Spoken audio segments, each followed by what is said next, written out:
let's take our seats. Yeah, baby. We'll do it live. Fuck it. Hey, I was still hitting buttons. But it doesn't, the live show will wait for nobody. Thank you. We got a rowdy studio audience, baby. Oh. Have you guys seen that little, he's a small comic. He's about, he's about 4 foot, he's like Danny DeVito size. And he does Trump, and he comes out like he's like exactly like Trump.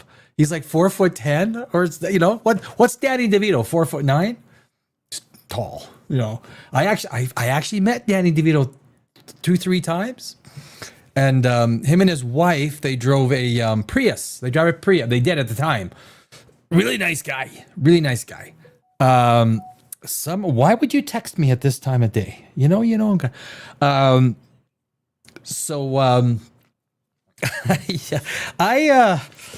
Was I making a point? Yeah. The little Donald Trump comedian. The guy is freaking hilarious. If you go to YouTube and you search for like Google Trump impersonator or short, I don't know if saying short is a bad thing nowadays. As bad as it's like a tall motherfucker. Hey, you tall motherfucker, get the fuck out of my way. Get out of my way. Get out of my way. These tall guys. Tall people die sooner. You know that? Did you know tall people die sooner? It's true. It's a matter of fact. I think the height where it really starts to impact people is 6'2". And you start getting, I have 2 friends that are 1 6'4", 1 6'5", and one of them's a pharmacist. Great fucking, he's the best guy in the world, right? He's one of those friends that you always want. And he was helping me out. I was doing some moving when I left Los Angeles, and he helped me out. And I turned to him, I said, without naming any names, do you know tall people die sooner? He goes, yeah, I know that. He's a pharmacist, right? He knows this stuff.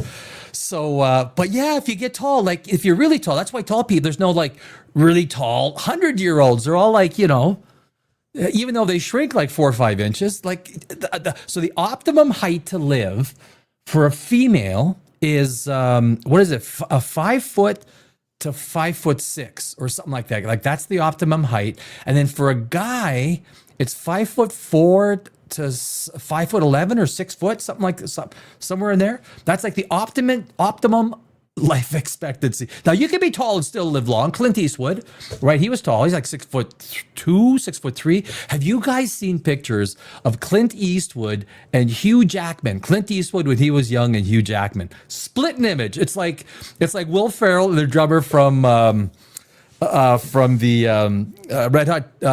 Red Hot Chili Peppers, right? Like they're freaking like, oh my God, you see that skit with them together as SNL skit? Crazy.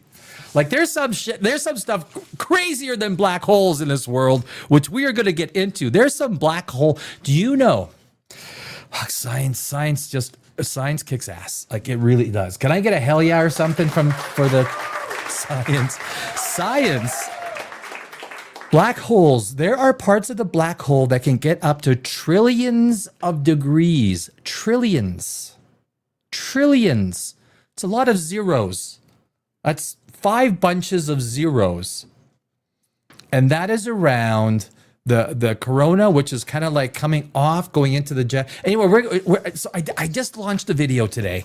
I released a video about black holes, and because I love black holes, right? It's the only thing that bends space, the fabric of space-time, right?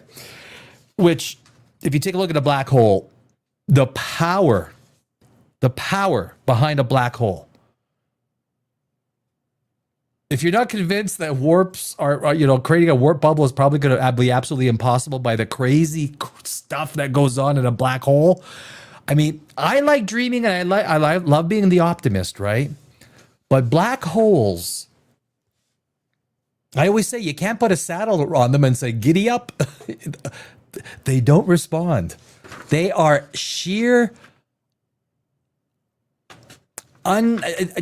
power. It's just sheer power. And so I released a video today. It's basically surviving a black hole. And the idea that where would you die? Basically, a lot of it is temperature. Temperatures are insane around a black hole. But what if that black hole does not have an accretion disk? What happens then? What are the temperatures when there's no accretion disk? Can you go through the event horizon? And then, work your way down to the singularity and kind of hang out at the singularity. Like, is there a bar? It's like a bar, right? Like, the middle of a black hole is called the singularity. And you'll go in and you sit down at the bars. I'll take 2 Corona, please. Thank you very much. Thank you very much. No, you get torn part of every. You get shredded. We're gonna go over that. That's what we're doing today, guys. There's the final supermoon. So we are doing. So this is Underworld Week, not to be confused with Underwear Week. Underwear Week is next week. This week is Underworld with Kate Beckinsale. But ironically, today is Rise of Lycans, and there is no Kate Beckinsale. I mean, that's the kind of you watch yeah. So I have to watch an entire movie of Rise of Lycans without Kate Beckinsale. Except for the very, very end. So she does get an IMDb credit, like a little notch, because at the very, very end, they use like a repeated scene to kind of show it. I mean, is it good? I don't know. The consistency, what I like about the Rise of Lycans, the whole Underworld thing, their consistency in terms of as far as sci-fi, fantasy movies go, the consistency in tone, color palette, and feel is amazing. All 3 movies feel the same. They use the exact same color palette. It's like they start with the black and white, and then they add like a nice, rich blue tone, a little bit, and their lighting of castles. Like if you watch the frickin' Witcher, you will see the worst lighting in the history of any Hollywood production. Their castle scenes are a freaking joke. Like light going, it's like you have like 4 suns in a room, and like you're in a castle. But the Underworld people, the cinematographers and directors, they're so good at lighting everything. So we're gonna hit that later on, guys. Code Red. Have you seen Code Red? ChatGPT.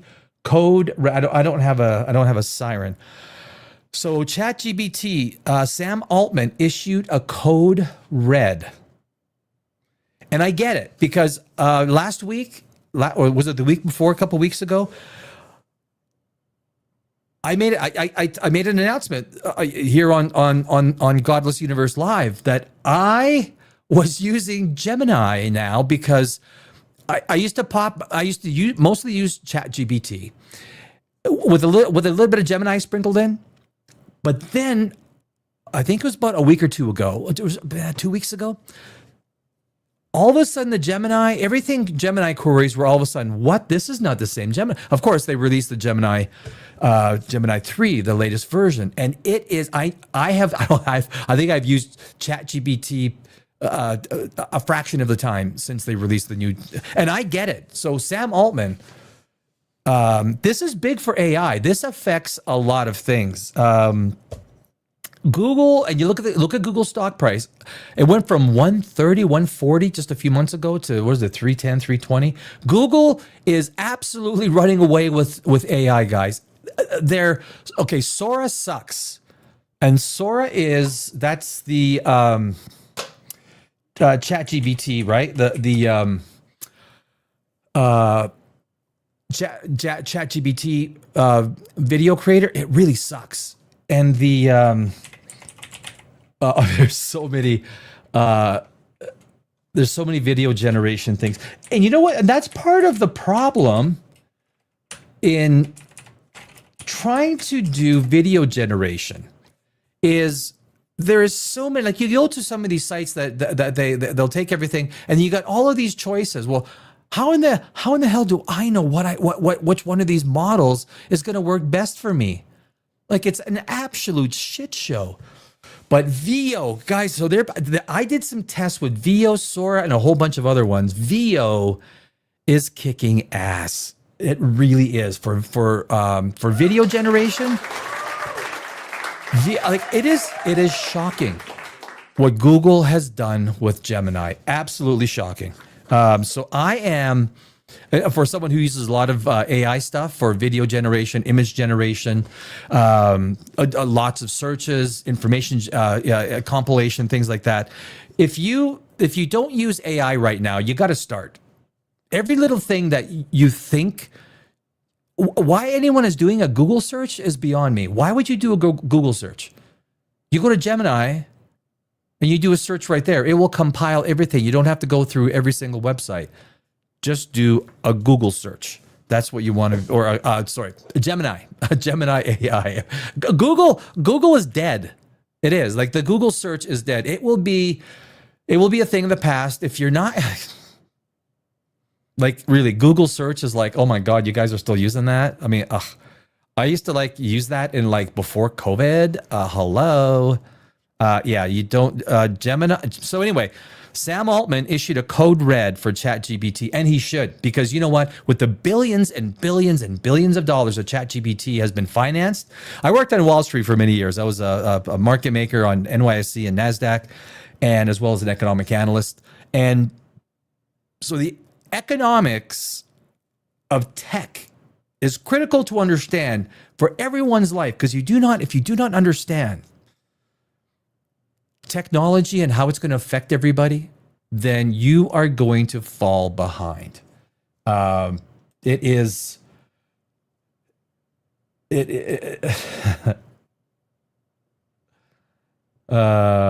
I don't know, maybe not. So we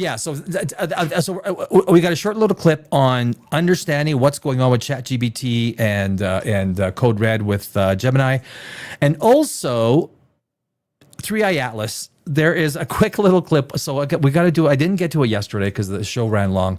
We got a lot of show today. So 3i Atlas, YouTube search. And there's this one, I'm going to play part of this video on just shows the kind of stupidity that is all around 3i Atlas. Now on 3i Atlas, there have been cryovolcanoes. So 3i Atlas is a much bigger, much more active, it's a large piece of rock that has entered our solar system. But now it does have cryovolcanoes. And the fact that it has cryovolcanoes is actually more proof that it's not a stupid alien spaceship. Like, it just drives me crazy that people what everything that Avi Loeb does with 3i Atlas cause, I mean, it's just now so everything that you search, if you go into YouTube, everything you search for 3i Atlas is basically just stupid ass clickbait. That's all it is. It's some of the stupidest. So we're going to quickly go through that. But for the let's do this, these cryovolcanoes. I think I got a quick little piece on interstellar comet erupting. Yeah, there we go. It's a very big show. So the let's move that over there. Oh, no way. Oh, I hate when it does that. There are so many things that are so frustrating to Windows. I mean, it is almost impossible to fully fuck Windows. Does Windows control? The one thing, if there's anything that's going to put me in a bad mood on any given day, it's Windows. It really is. It really is. So do I got this? No, I got to take the advertising. Sorry, man. I got the no. There we go. Interstellar comet 3i Atlas is erupting in ice volcanoes, new images suggest. Now, if anything, guys, that proves more than anything that it's not a freaking alien spaceship. No one's going to send a 20-mile alien spaceship and not land on Earth. You know how much energy it takes just to get to our solar system? So you're going to send a 20-mile spaceship and not even land on Earth. Nanu. Anyway, it's just mind-blowing to me. Researchers have found evidence that as the comet approached the sun, a series of cryovolcanoes nicknamed ice volcanoes, well, isn't that appropriate, erupted on its surface. The activation of these icy jets can be explained by what the strange comet is made of, according to a study posted on November 24th to the preprint server RXIV. The study's findings, which have yet to be peer-reviewed, by the way. I mean, you should maybe mention that to Avi Loeb.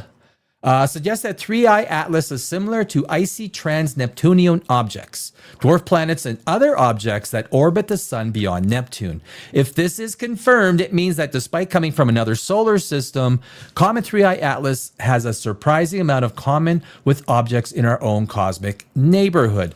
I mean, you would have to kind of come to expect that, right? You've got a comet that enters our solar system. Probably there's like a base level that all comets have in common with each other. And I don't think that this is any sort of a surprise. You know, comets with cryovolcanism. I mean, that's really not. I mean, the larger ones are going to have cryovolcanism. So there's nothing. But there's so many people that are absolutely like space dumb, universe dumb, science dumb, astrophysics dumb. But not that I'm not saying they're dumb. They're just dumb and they just take this and I got to show you a video. But anyway, you know what? Let's check this out. Share this tab. Oh, here we go. So this is this is a recent. Yeah, it is.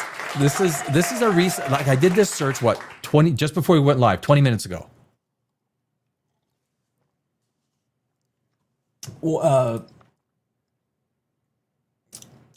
WTF are we talking about? Curry. We're talking about 3i Atlas, dude. Samira Shash in real estate. She says, "Hi, stop talking, stop cussing, white boy." That's fucking racist, isn't it? It just, I don't know. You know, something just tells me I couldn't go on somewhere and just say something that is non-white boy, you know. Anyway, that's okay. That's okay. You's dumb, man. You's just stupid. Huh? You's just stupid. Oh, Sammy. Oh, Sammy. So here we are, guys. This is one of the NASA Avi Loeb, right? There's so much clickbait. There's so much freaking clickbait on YouTube and this whole 3i Atlas garbage stuff. The fact that we can't enjoy it, that it's an alien comet visitor that's probably been traveling for billions of years. Avi Loeb has to jump on it. And then he throws Brian Cox and Neil deGrasse Tyson under the bus, calling them names because they don't agree with them. But NASA's silence on 3i Atlas sparks alarm. Yeah. So much alarm, Avi, you dumbass. Can I just call Avi? You know what? Oh, guys. So I came up with this great nickname for Avi. Avi Noob. Avi Noob. Yeah. Avi Noob. N-O-O-B, noob. Because he sucks. Thank you. Great audience. Great audience. Thank you. How does a guy like that get his position at Harvard? Seriously. There's a lot of applause. How does a person like him get a position at Harvard? He has been such an alarmist over so many things, from finding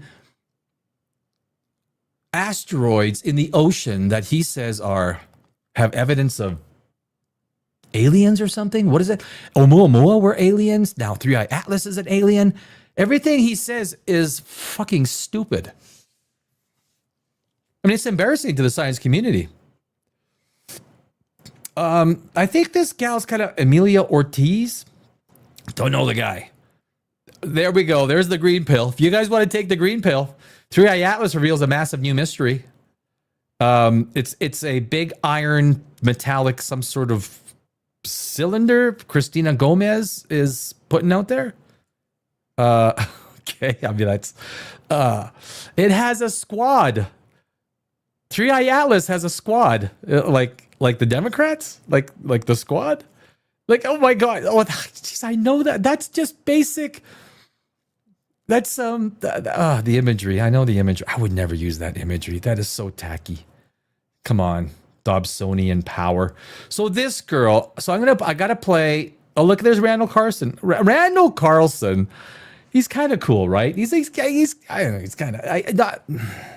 Like, I'm a purist. I don't believe in aliens. I don't believe in ghosts. I don't believe that there's ancient civilizations that ruled our world, that taught the Egyptians how to build it. You know, it's kind of, that's what I am. I'm basically a science guy. 1 + 1 = 2, kind of like a Spock guy. So Elizabeth April, I don't know why she's commenting on comparison of my life, but on 3i Atlas. But this is, I mean, she's cute. I think she's got 325,000 followers. I mean, that's not bad, right? But listen to what she says here. it is intelligent. There is intelligent life within it. It is intelligent. 3i Atlas is intelligent, and there is intelligence within it. She knows this because I don't know how she knows that. a spacecraft, and we're going to talk about more of that today. It's a spacecraft. See, she's taken the Avi Loeb purple liquid, right? This is what happens when too many people take the bullshit Avi Loeb purple frickin' liquid. You instantly drop 30 IQ points. And the boring part is that it's really just passing through. You know, it's not going to come invade us. It's not coming to planet Earth. It is just here to pass through because it's on a journey to go elsewhere. Okay, guys. Okay, I want to. Can I just quickly just calm the nerves down of everybody? Elizabeth has confirmed that it's just passing through. It's got to go elsewhere. It's got other plans. It's got appointments. it's got fucking appointments. Oh dear God.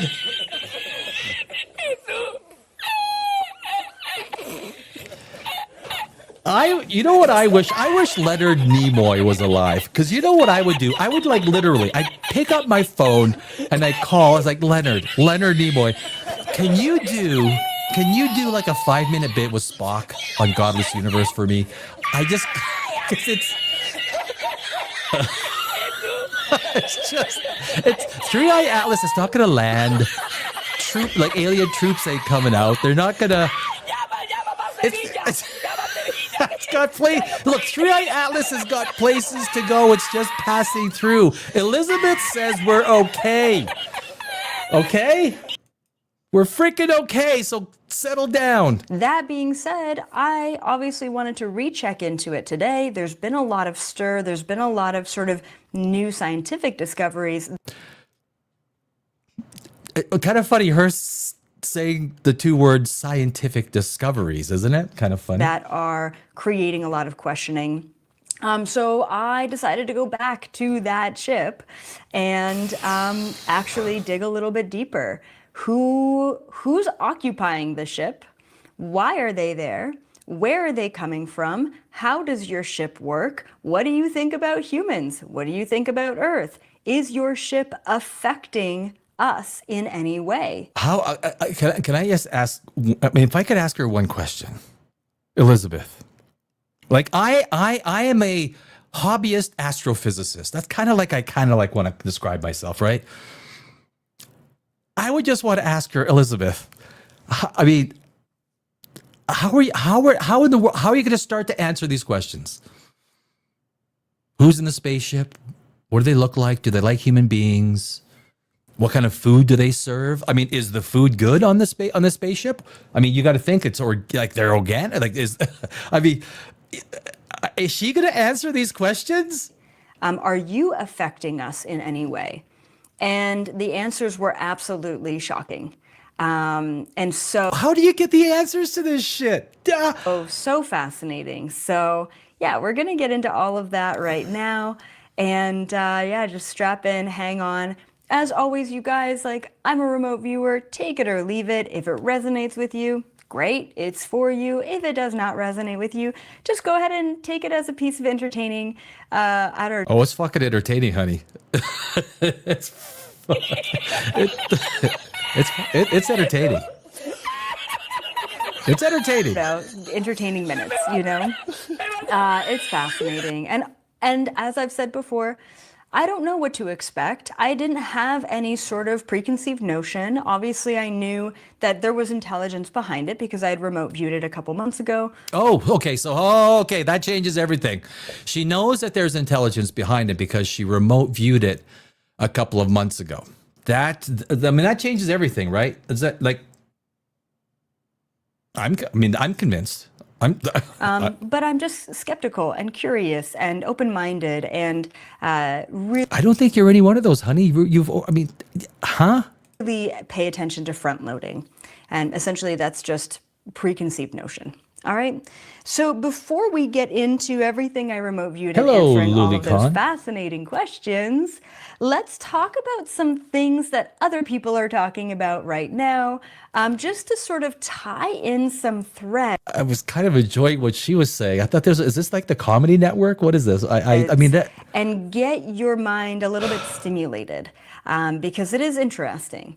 So, and these are just things that I picked up on from other people's videos that other people sent me. So yeah. Well, that makes it true. I always say if someone else says it, it's true. That's my level of proof that I need. Someone says something, I'll fucking believe it. All right. Yeah. Okay. Yeah.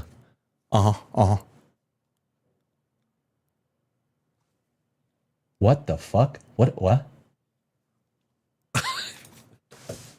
Oh, sorry, Elizabeth. Keep going. Don't take any of this as like fact. Take all of this as a grain of salt as well. And do your own research on some of the more suspicious, weird things surrounding this sort of comment. Okay. And look, I think she's probably a really nice person, right? I have nothing against her. Nothing.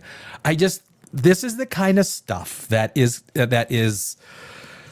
if any of you guys are like at home science, nerd junkies, you love, you're not Brian Cox, you're not going to CERN every single day, kind of like, colliding electrons together, but you follow science, you understand physics, you understand the math of physics, and you understand the laws of the universe. There's certain things that I won't talk about because I know I'm stupid about it. Like I've never had any like candles. Like I'm no good at candles. I don't know what makes a good candle. Wax, I guess. I don't know. Okay. So one of the first things is that very recently NASA had disruptions in its 24-hour live footage. Yes, because the government was shut down. They had a 43-day disruption. Ironically, the government was shut down for 43 days. Someone forgot to tell Avi Loeb that. And apparently they forgot to tell Elizabeth. There's also photos, I guess, of when 3i Atlas was closest to Mars. And they haven't released those images yet. However, there's sort of these junior astronomers who are all over the world and they have their own equipment.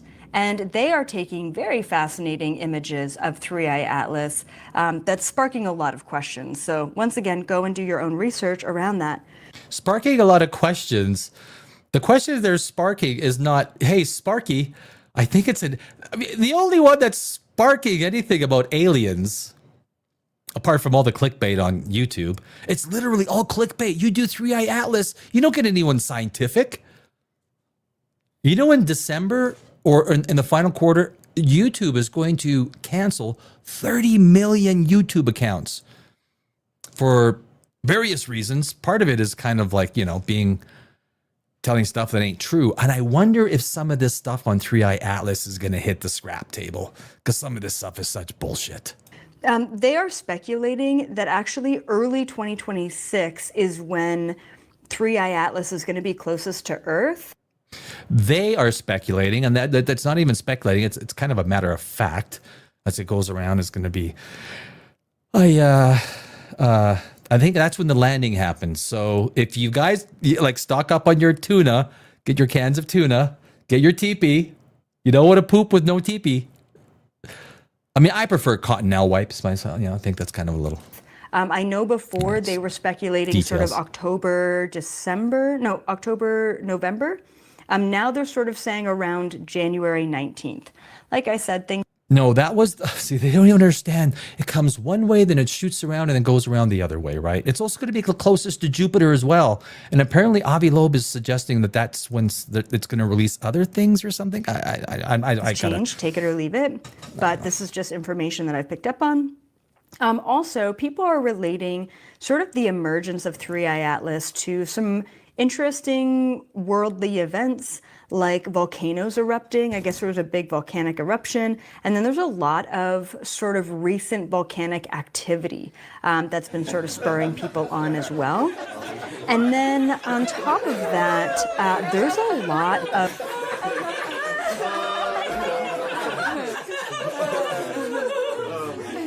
She's connecting Three-Eye Atlas with global events. Like there's scientific evidence. Well, look, Three-Eye Atlas just went around the sun just like 2 weeks ago. It's coming around. And then we had like a volcano thing, and then we had like a tornado and some like weather stuff happen.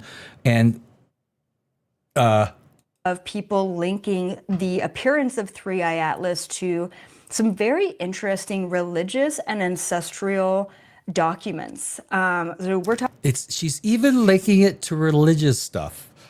Like, oh my God. Okay, you know like what? The Quran, the Bible. We're talking like ancient sort of Native American indigenous roots. And there's all these prophecies. That's good enough, Elizabeth April. Oh my God. Okay, that's good enough. Holy cow.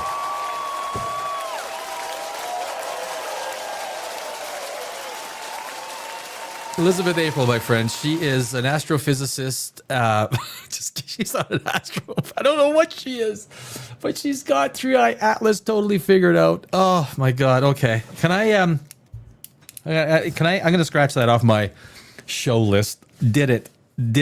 Done it. Did it. Three-Eye Atlas girl, Elizabeth. Guys, if you're following AI, and this is serious, right? AI, ChatGPT. I'm working on some videos on AI. One of my favorite videos I've done is, will AI turn us into Borg? And I'm one who believes that the way everything is going, that answer is yes. The answer to that question is yes.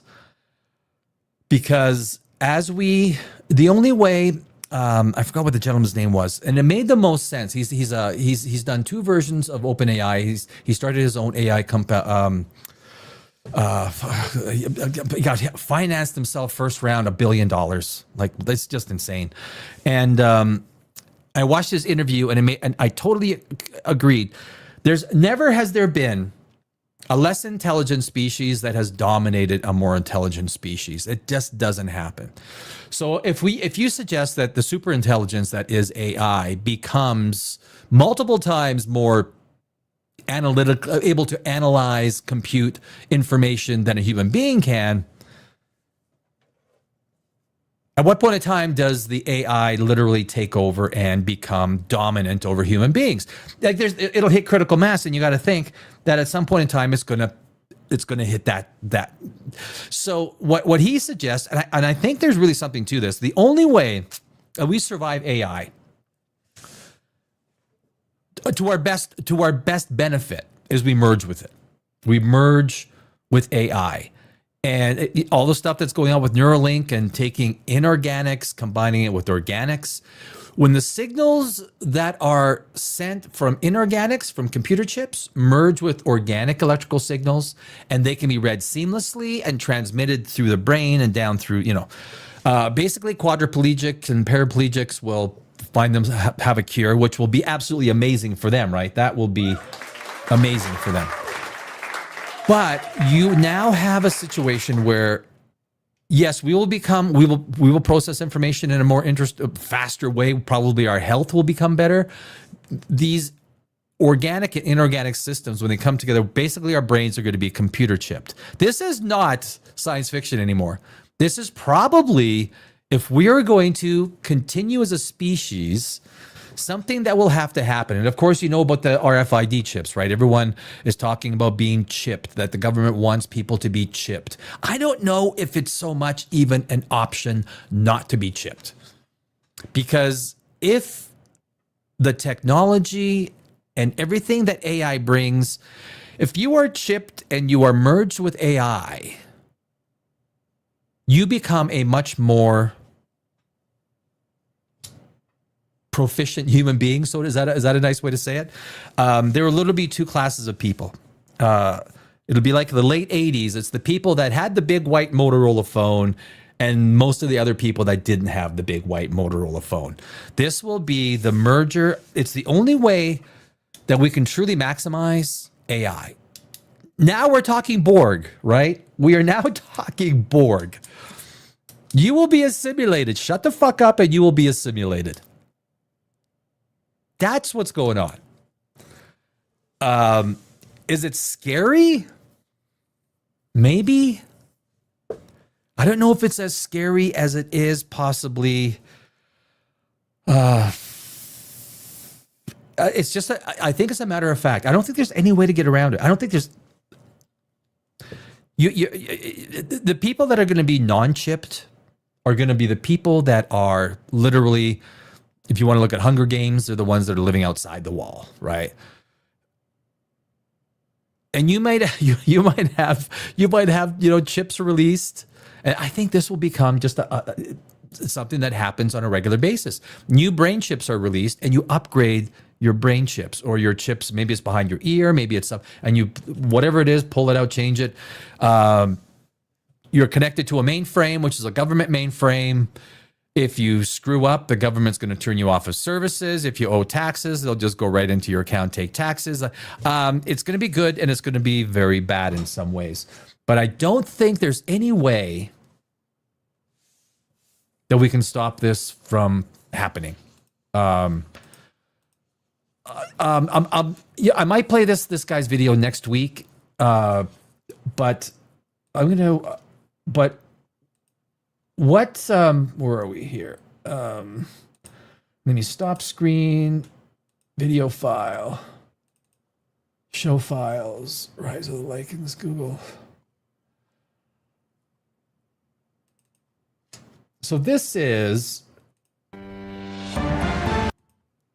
one of the best, just straight to the point. I watch CNBC a lot, the financial news, but they dwell a lot on the financial aspects of what Sam Altman came out and said, which is fine, but it's not really the idea that we're trying to take a look here as to what. But basically, the code red when Gemini V3 came out 2 weeks ago, like I noticed right away because I use Gemini and I use ChatGPT, and basically I use ChatGPT 90% of the time. Now I use Gemini 95% of the time. It is not surprising that Sam Altman put this code red ChatGPT.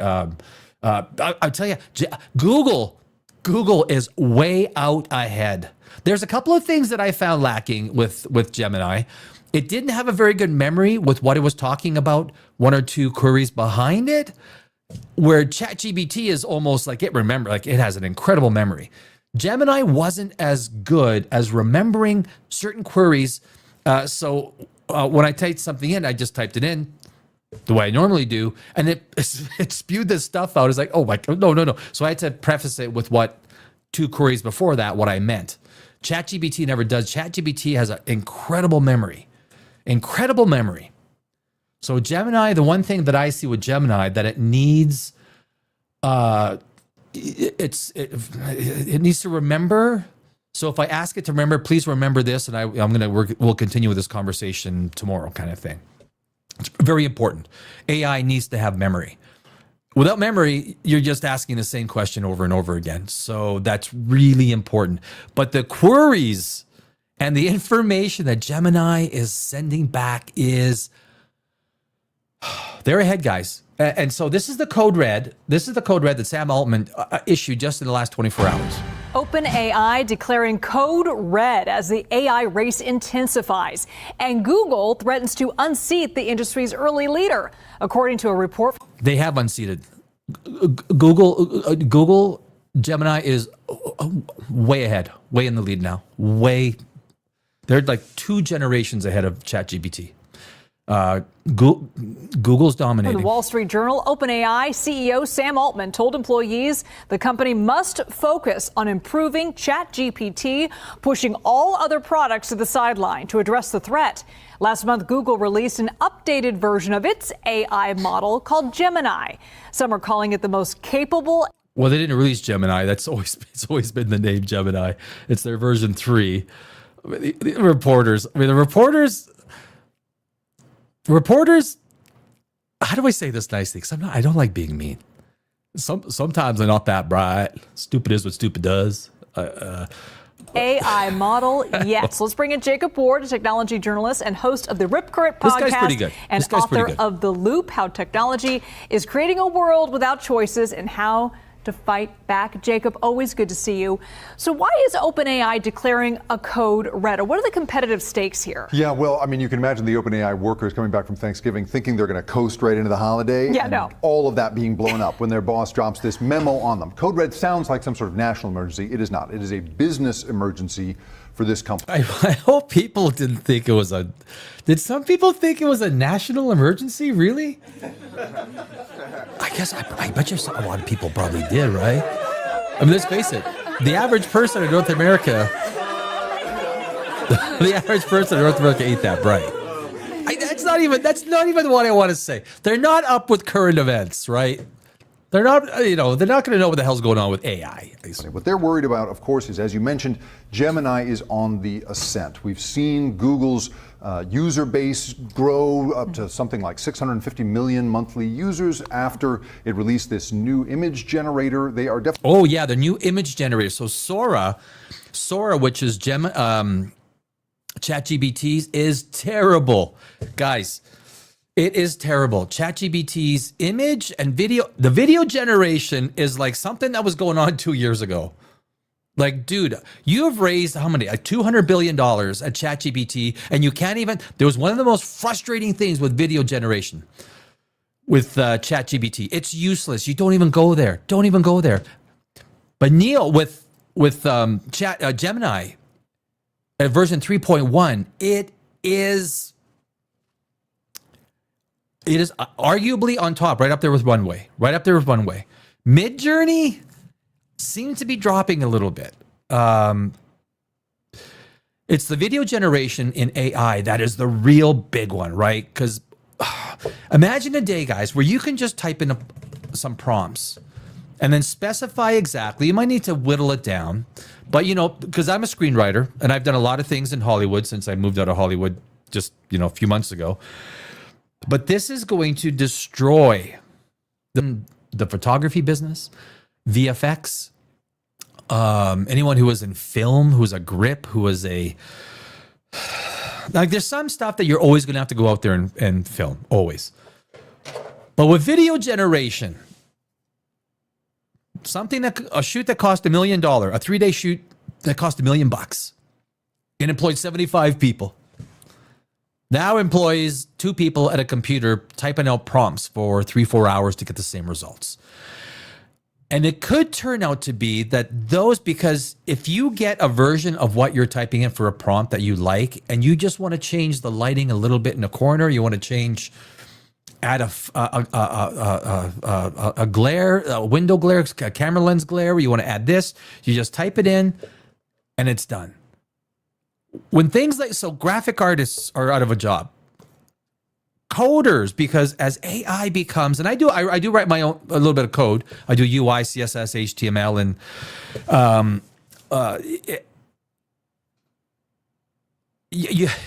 all those people are out of a business. They're out of a job. They're done. People think that electricians and whatnot are okay. Are you kidding me? Have you seen the robots? You will call a robot. They will come. They will do a scan of your entire, let's say, your home or your business. They'll find the box. They will take a look, and they will make the changes. Now you got to get the dexterity in the fingers. You got to get a whole bunch of things done. Or you have a master electrician that comes with 1 or 2 bots. These 1 or 2 bots do the job, and the master electrician finishes it off. these bots will come, they'll fix a hinge. These bots will come. So if you think the handyman no, the handyman is just as much in trouble as anyone else. Catching up. And we saw people like Salesforce CEO Mark Benioff say, this is the one I'm going to use from now on. It's just so cool. It's so great. And that clearly has OpenAI panicking because, as you mentioned, they are the early leader. We've been using ChatGPT the way we used to use the verb Google. That was big news. That was big news. When Benioff said that he's moving to Gemini, this was 2 weeks ago, right around when I noticed, wait, it's like this Gemini, like this is Gemini, like, whoa. So Salesforce is like, that was such a dramatic change in Benioff's decision to use Gemini over ChatGPT. That was done 2 weeks ago. And I was like, wow. And so now they clearly don't want to be displaced here. So what is it about Gemini that's better than ChatGPT? What can it do that the other company can't? Well, so the industry benchmarks are typically things like, you throw it a big stack of trivia or a big stack of medical exam questions. You try and trick it into saying hateful or dangerous things and figure out whether it can steer the conversation back in a more great, a better direction. Yeah. But, all those industry benchmarks are theoretically what Gemini has now surpassed this chatbot on. But we don't care about that. I mean, we don't care about that. We care about, does it write funny jokes? Does it make cool images? And does it save me time? Well, I think it's a lot more than that. Today, I did a query, just to let you guys know, I did a query. So I launched one of my a new black hole video, which I had a freaking blast putting together. And one of the questions that I asked ChatGPT was something to do with a dying or being killed by a black hole. I forgot what the exact query was, and ChatGPT would not produce a result for me. And I reworded it, and again, it had the solid red letters cannot compute, error, like Star Trek, right? And I'm like, are you kidding me? Because I have fucking die or killed in there. I'm talking about a black hole. It's like a hypothetical situation I put in there. And ChatGPT wouldn't do it. So I went to Gemini, pounds it out. So if you are literally, because I can't say died or killed, and there are so many versions that was disappointing for ChatGPT. Very disappointing. But Gemini just spit it out right away. That happened today. I was like, wow. And ChatGPT clearly is still going to be able to do that. They just seem to feel that they need to adopt a new, or at least a more intense version of their strategy in order to get more of us using it. Google makes billions of dollars a year. OpenAI has yet to turn a profit. If money is the issue for OpenAI, why not focus on something like ad revenue, something we know will make dollars? That's right. I mean, the projections are that OpenAI can't even turn a profit till probably 2030. They're talking about spending more than $1 trillion on infrastructure. So how they're going to get there is not really clear. But you're right? Why wouldn't you just go for advertising? Why wouldn't you do what Google has done, which makes huge money that way? Well, you'll remember in the early days of Facebook, which nowadays makes all its money off advertising, Mark Zuckerberg was very reluctant to do advertising. He didn't want to mess with the product. He wanted to make the product irresistible first before he began bothering people with advertising. What you hear in both the code red memo language that the Wall Street Journal obtained and in all of the public pronouncements is that what they really want is personalization and emotional attachment. They want ChatGPT to be a thing that you just can't help but use on a psychological and emotional level. It feels. It's actually not. It's not. I disagree with the guy. For someone, I've used AI for 2 years, pretty aggressively. It's the strength in the query. It's the strength in the question that I ask. So you still have to have an understanding of the question that you ask, because there's very often that the AI will give you an answer that's hard for me to believe. And then you have to actually Google it, verify it. And there's many times it's getting better. ChatGPT and especially Gemini is getting much better. But the results that you get are not necessarily a matter of fact. And a lot of times I know the answer and I type it in, but no, that's not, I didn't that and this and the blah, blah, blah. Oh yeah, I'm sorry, you're right, blah, blah, blah, blah, blah. And it'll correct itself and yada, yada, yada. So you just cannot take anything that AI says and say, I'm okay, I'll run with it. You'll look like an idiot. I mean, if you're getting your scripts done, if you're doing YouTube videos and you're letting them do your scripts and you're just loading those scripts and just you're good. You can assimilate the data using AI. If you're doing YouTube scripts, get the data, or you can get a general framework together, but you have got to go through it, reword it, rewrite it, humanize it, check the data, add things that they missed, whatever it is. But Gemini is, I'd say, two generations ahead of ChatGPT. To me, like, that is what they're trying to do for all of us, is make us so hooked on this product that we can't help but look at the ads when and if they introduce those. So he seems to feel, Sam Altman seems to feel that he needs to go hard at that before he distracts anybody from anything else. Make it as compelling as possible, make it irresistible. And a lot of these companies seem to be racing ahead when it comes to AI, but not Apple. It's interesting. Right. That's actually it is interesting. And I've watched, Apple was slow at the game. And I think Tim Cook is fucked up. I really think Tim Cook is absolutely fucked up. This is going to put Apple back. They're going to have to spend billions to try and catch up. Unless they're going to go out and try and buy OpenAI or Perplexity or what's the other one that there's a couple other good ones that I've used intermittently, but they're just not as good in getting in the query results that you get back. But Apple has screwed up. Tim Cook has messed up. Tim Cook was he wasn't in the technology side. He was in the the global distribution and Tim Cook is obsolete for Apple. If the Apple board doesn't frickin' see that, get a new CEO, Apple. Get a new CEO, because Tim Cook is yesterday. He has fucked Apple up. It's crazy to me that they're at $270 for their stock at a 35 PE. Are you kidding me, Apple? Right. And there's a lot of speculation about why that is. But what do you think the strategy is here? Well, with Apple, I mean, you really cannot, as a hardware company, as a hardware company, that if you make a mistake and then ship everything with a mistake in it, that's a real problem. In software, that's not the problem. Software, you can ship tons and tons and tons of a broken thing and fix it over time, no problem. Apple is in a very careful business as a handset maker, and I think that they probably just don't want to mess with their brand reputation. So while, all of the common wisdom has been saying, oh, they're struggling to keep up and so forth, I don't know, like, they just feel to me like they're just doing what they do really well. I'm not sure this is really about, this is really not about Apple. Apple screwed. Tim Cook screwed the pooch for a full year before he really did anything in AI. This is going to affect iPhone sales. This is going to affect a lot of things. Unless they surprise, just like Gemini just did, right? Gemini literally took all of the air out of ChatGPT. I will not use ChatGPT. My first go-to is Gemini, and ChatGPT's Sora is so bad. Their video generation is so bad. They are a full year behind on video generation, a full year. Google is so far ahead right now with their video generation, with with Gemini. It is insane. And the fact that Sam Altman has to go out and issue a code red emergency.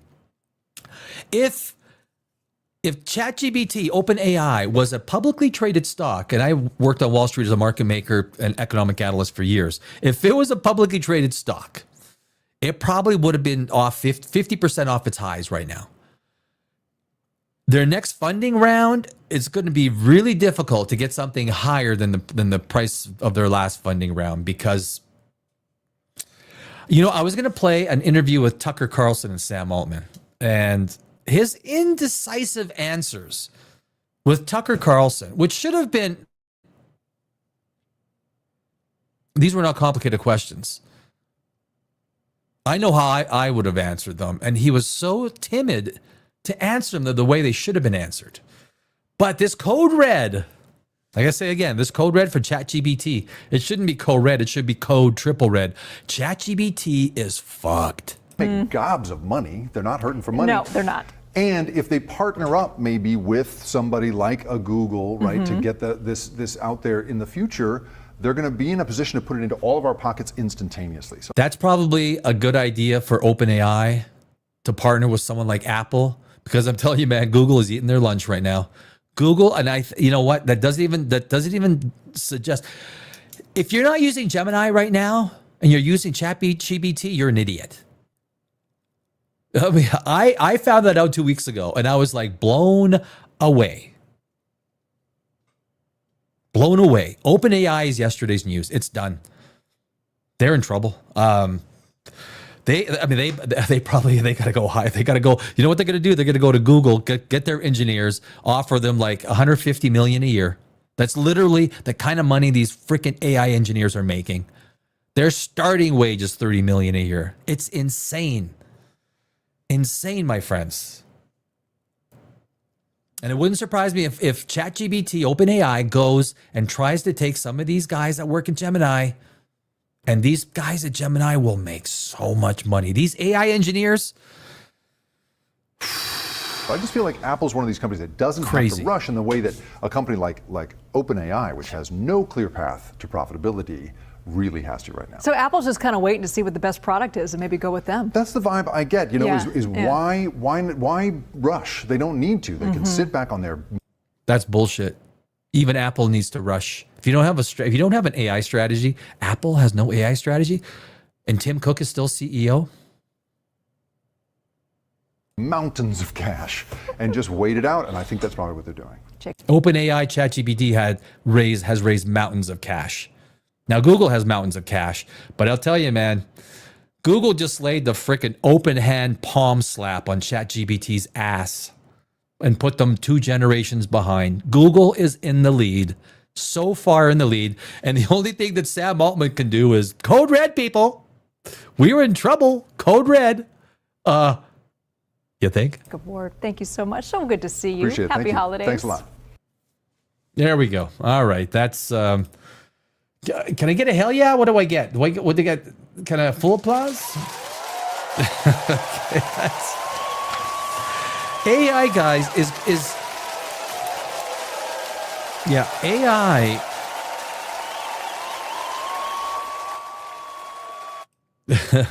AI is so, like I said, I worked on Wall Street for many years. I was a market maker, ARCA on NYSE, and Island and Instinet on NASDAQ. And I was also an economic analyst and a technology analyst, and still follow CNBC. I watch every single day. If you're not following what's going on with AI, entire industries are being wiped out.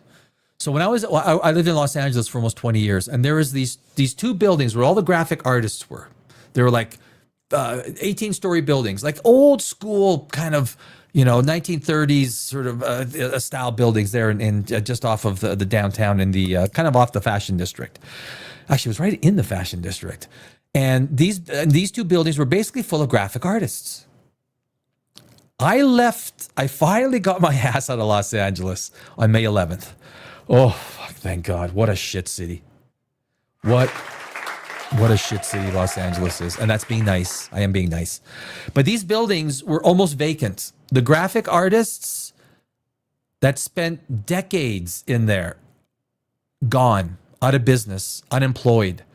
Graphic artists that were making $20,000 one month were making 0. Or a fraction of what they were after that. People in the film industry, I'm a screenwriter. I've won many awards.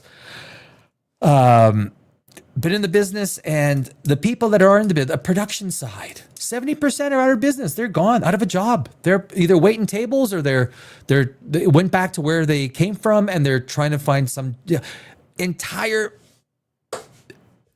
There's a lot of people that are going to be laid off here before Christmas. Thousands upon thousands upon thousands of layoffs. AI is going to affect 2026. And if you're not understanding AI, if you're not understanding, a lot of my day is also spent trying to understand AI. How can I use it? How can I apply it? How can I leverage AI, not just with video generation and content generation, but even beyond that? How else can I, beyond what I do, leverage AI? You got to pay attention. You got to pay attention. And Gemini's surge past ChatGPT, OpenAI, like I say, they're 2 generations ahead. Perplexity, I tried them. What's the other one? That starts with an A. I guess you go live on YouTube and you drop 20 IQ points. That's me. Anthropic. Thank you, Anthropic. Thank you. Nothing beats Gemini right now. Gemini's the best. That's all you need is Gemini AI, man. Neo 3.1 for video generation. It's right up there with Runway, and they're both ahead of Midjourney. They're both ahead of Midjourney. Another 6 months. So what I'm trying to do, I'll set this up for one application. So I'm a screenwriter. I've written many screenplays. I've won hundreds of awards in film festivals around the world. A lot of big ones from Berlin to Greece to all over the world. Singapore, Los Angeles, New York, Toronto, Vancouver. So I love writing, always have. I was an English major, but I'm also a tech guy. I'm also an entrepreneur. So I've done a lot of things, and I worked on Wall Street, financial guy. So lucky enough to have done a lot of things. But when it comes to my screenplays, basically the technology is almost there, where I can put my screenplays without mentioning any specific online software. I can start developing scenes where I create a character, it will remember that character, and all the way through that character will be created. So I don't have to retype a description or whatnot. I type in the name and that character is created. Basically, let's say, what's one of the most popular graphic novels? 300, right? Most people have seen or watched or read the graphic novel 300. Imagine that created with AI in a couple of hours. That's the shit that's going on. So it's not even that you need to type in prompts. So let's say I have a screenplay that's already written. I copy paste the screen descriptions, and then I copy paste the dialogue. The AI is so intelligent, so effective that it takes everything. And once after a few trial and sets and narrowing things down, it goes through, I input my entire screenplay, and then 2 hours later, it spits out an almost exact copy of what I had in here when I wrote the screenplay visually. Because all I had to do was nail the characters, the character look, the tone of the world, and once the AI understands it, spit out the rest. Guys, that is fucking incredible. That is nuts. That is insane. For a graphic novel, that would normally have taken a crew of 15 people 3 months to finish. Within 1 year, I'm gonna take some of my screenplays, input them. And maybe it'll take more than a couple hours. Maybe it takes a week. If it takes me a week to nail down all the characters, the tone, the mood, on all these things. What are we talking about here? Absolutely. And that's just for a screenplay. You start talking about architecture. You start talking about civil engineering. Civil engineering, guys. Mechanical engineering. My dad was a mechanical engineer. I don't know how many mechanical engineers are going to have jobs. Or civil engineers. Civil engineers, to me, as far as I know, AI is going to put civil engineers out of business.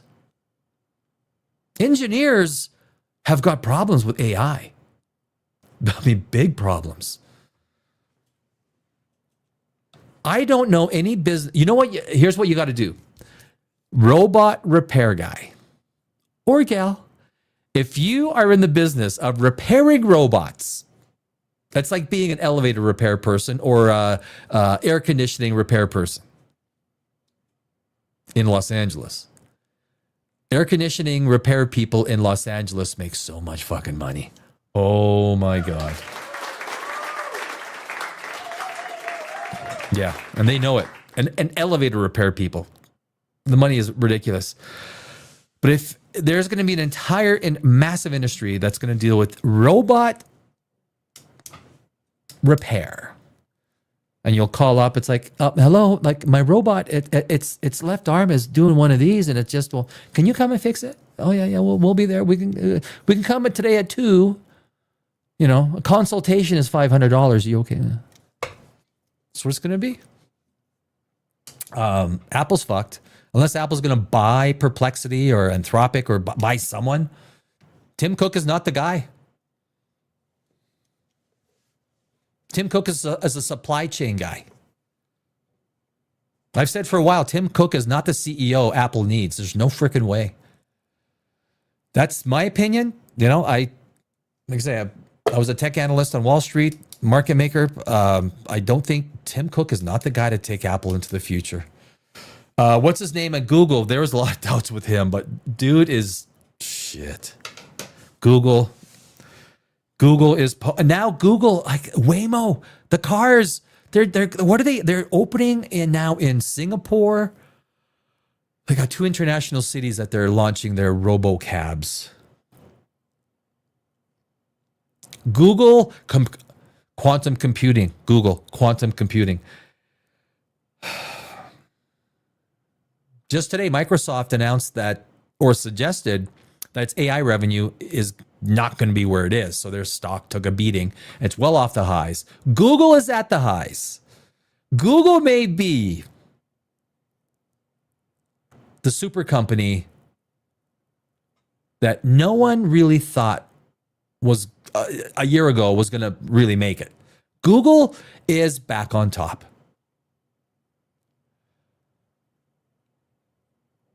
Watch Gemini, watch Neo 3.1, watch everything that Gemini and Google is doing with AI. And watch ChatGPT and Sam Altman.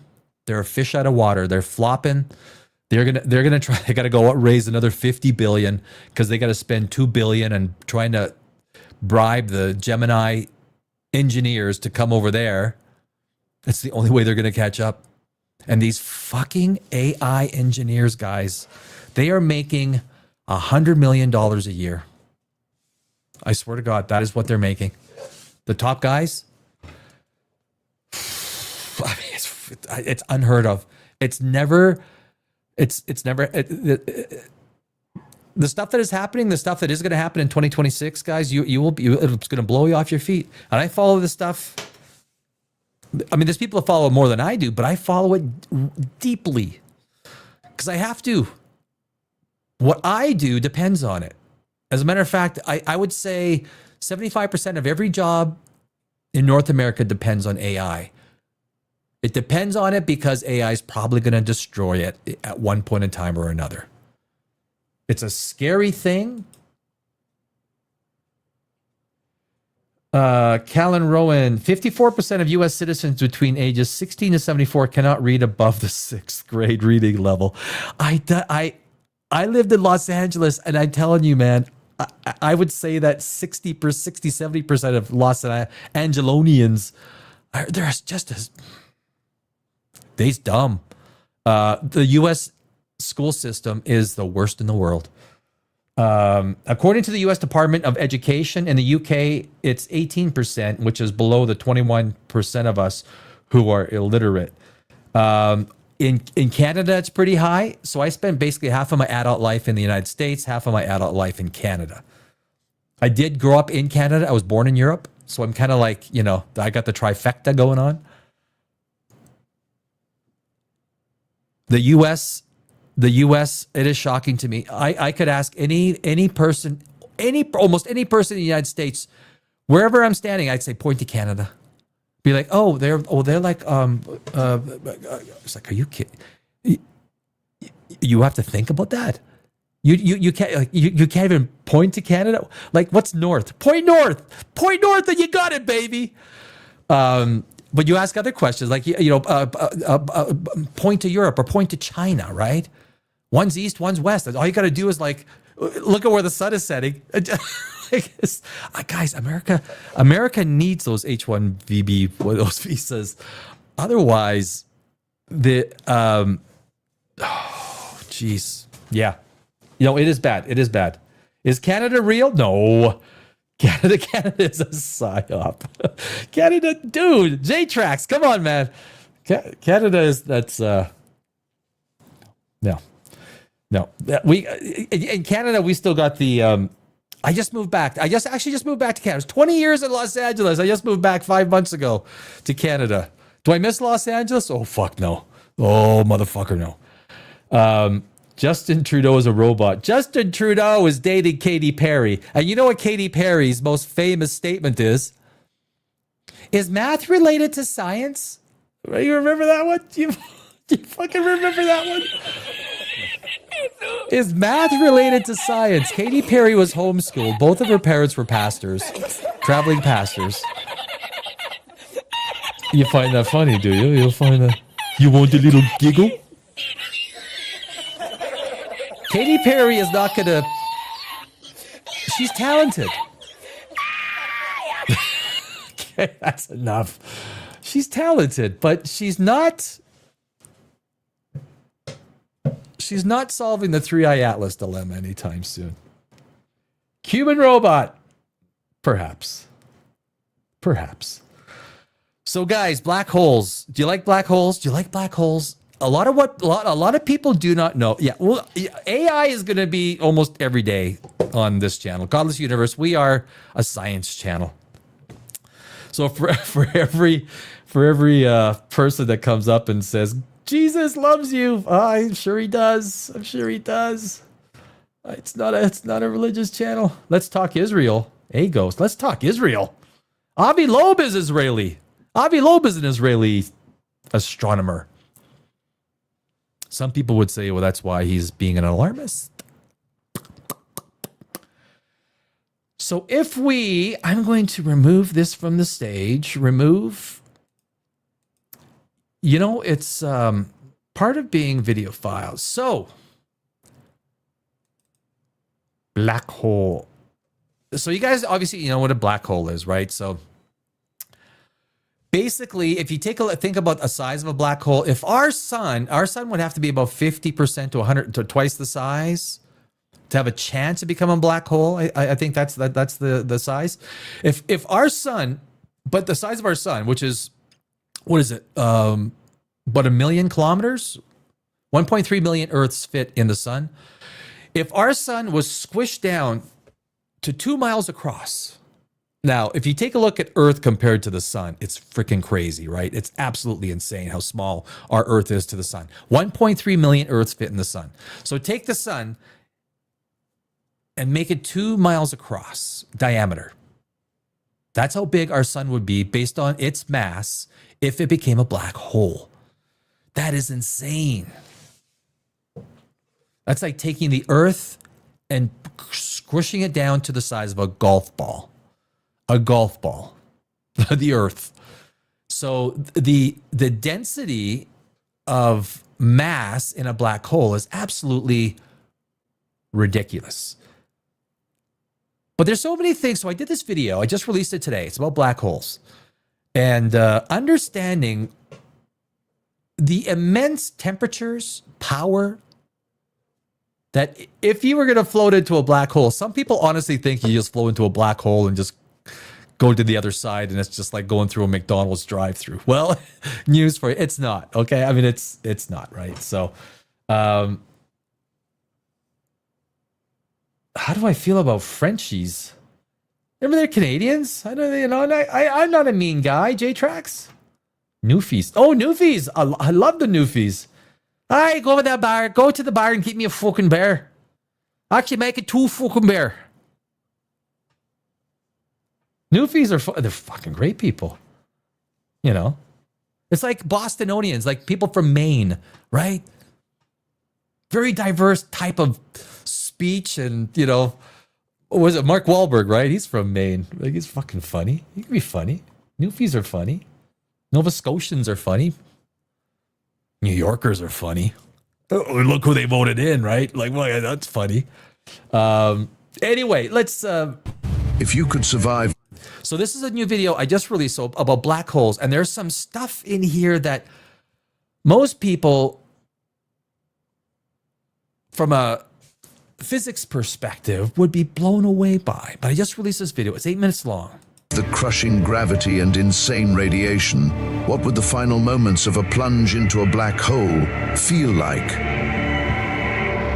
Would you be instantly incinerated by unimaginable heat, or would you freeze solid in the ultimate cosmic vacuum?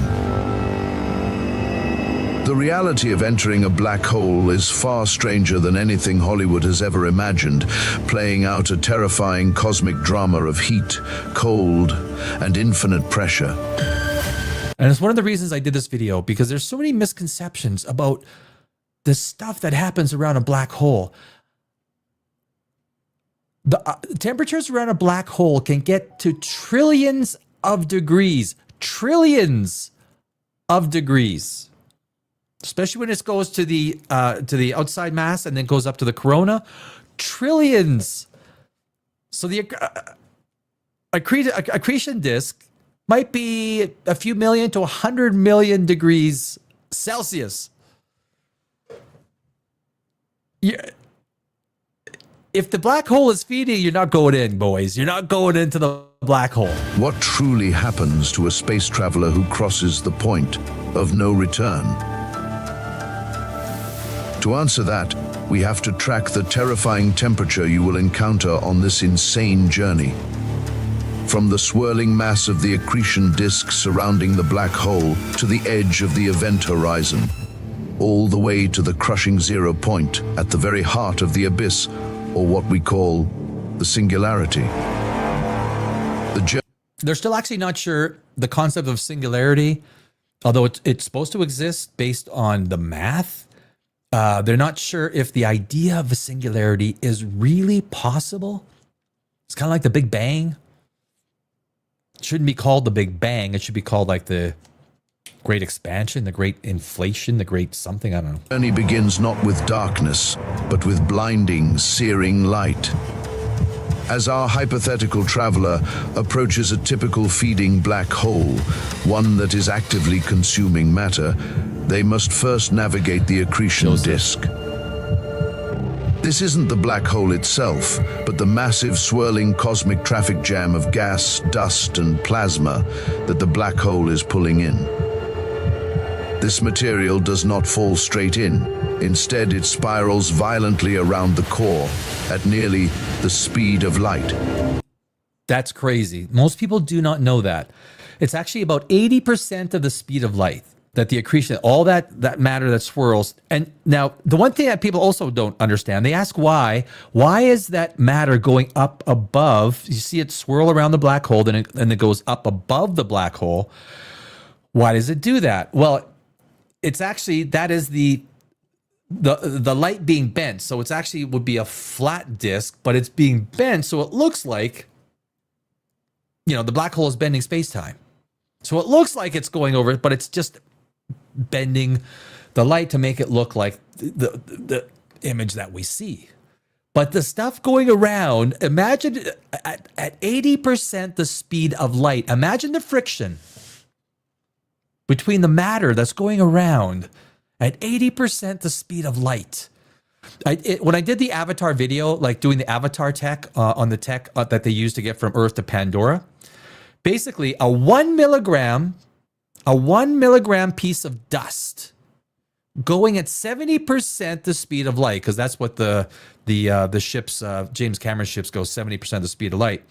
But a 1 milligram piece at 70% of speed of light would be equivalent to an 8.6 tons of dynamite explosion. 8.6 tons, a 1 milligram at 70% the speed of light. It is insane. The immense gravitational forces and friction compress and heat this matter to millions, sometimes even billions of degrees. The accretion disk glows intensely, emitting lethal radiation, including X-rays and gamma rays. If our traveler tried to pass through the black hole's accretion disk, they would be instantly vaporized by the thermal energy and incinerated by the radiation. Solstice says, the great booty bash of the universe. Now, Solstice, come on, we know that's not science, or is it? Or is it? Yeah, that's crazy how it can bend that strong. It is. I mean, some people think that we can be, this is like the whole idea of warp drives, man. You're going to bend space and time. The only thing that we know does that is a freaking black hole. It's the only thing that bends space and time, the fabric of the universe.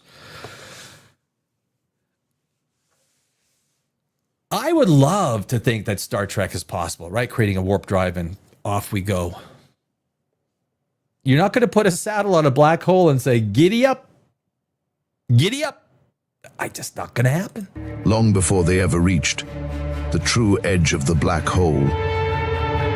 The radiation output from a typical active accretion disk around a black hole can be thousands, hundreds of thousands, even millions of times more powerful than the total energy output of our sun.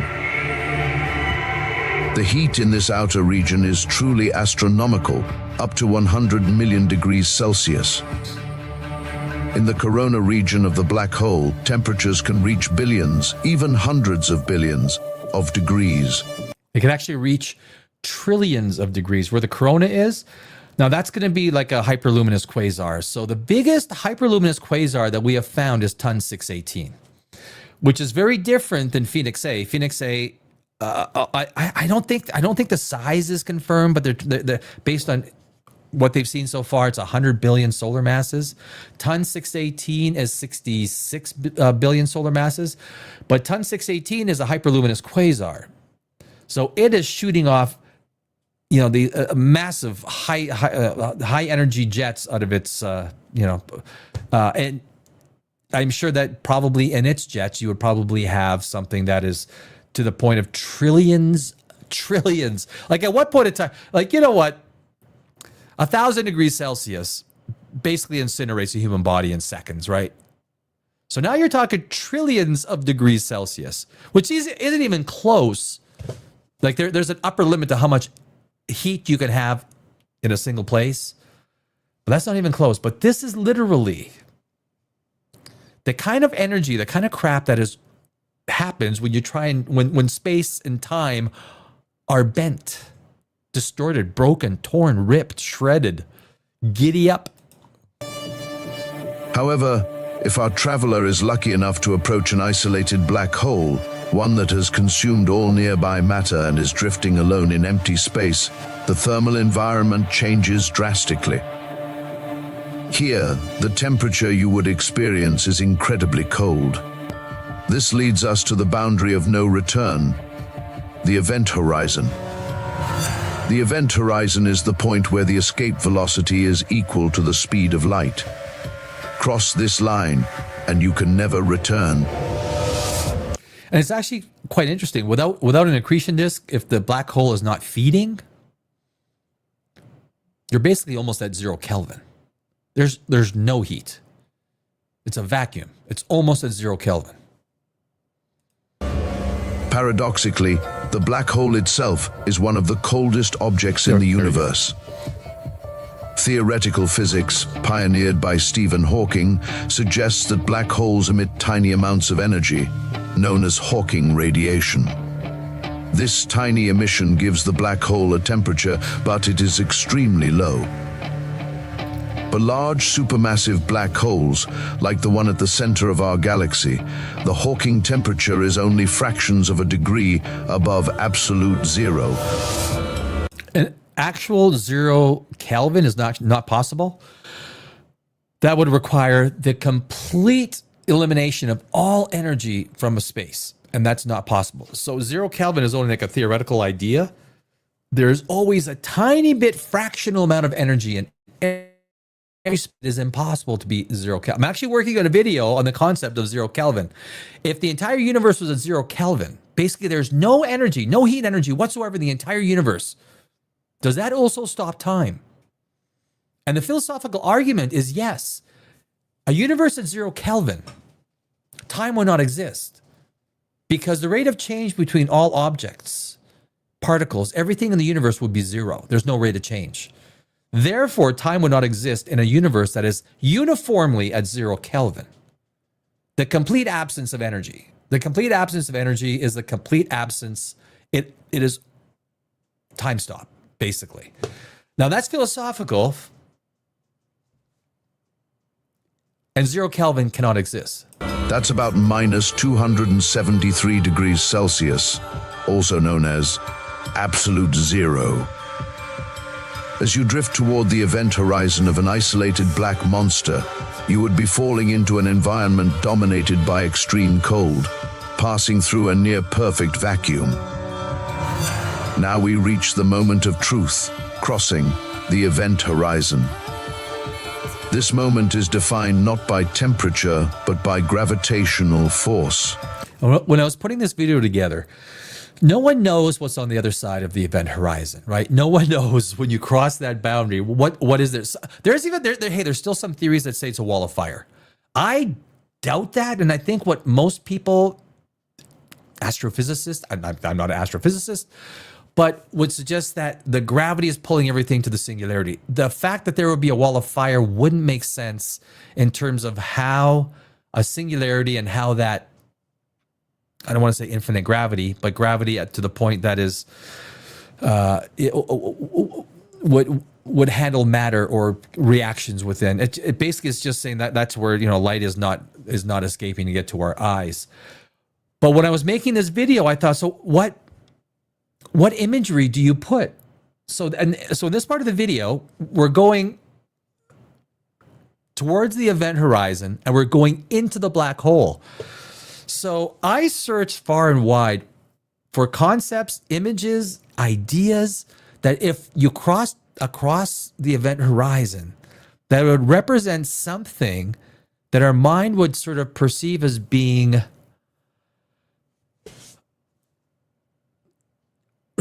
close to what it might be. But anyway, you'll see the images that I came up with. For smaller black holes, those under a few 100,000 solar masses, the gravitational pull changes violently between your head and your feet.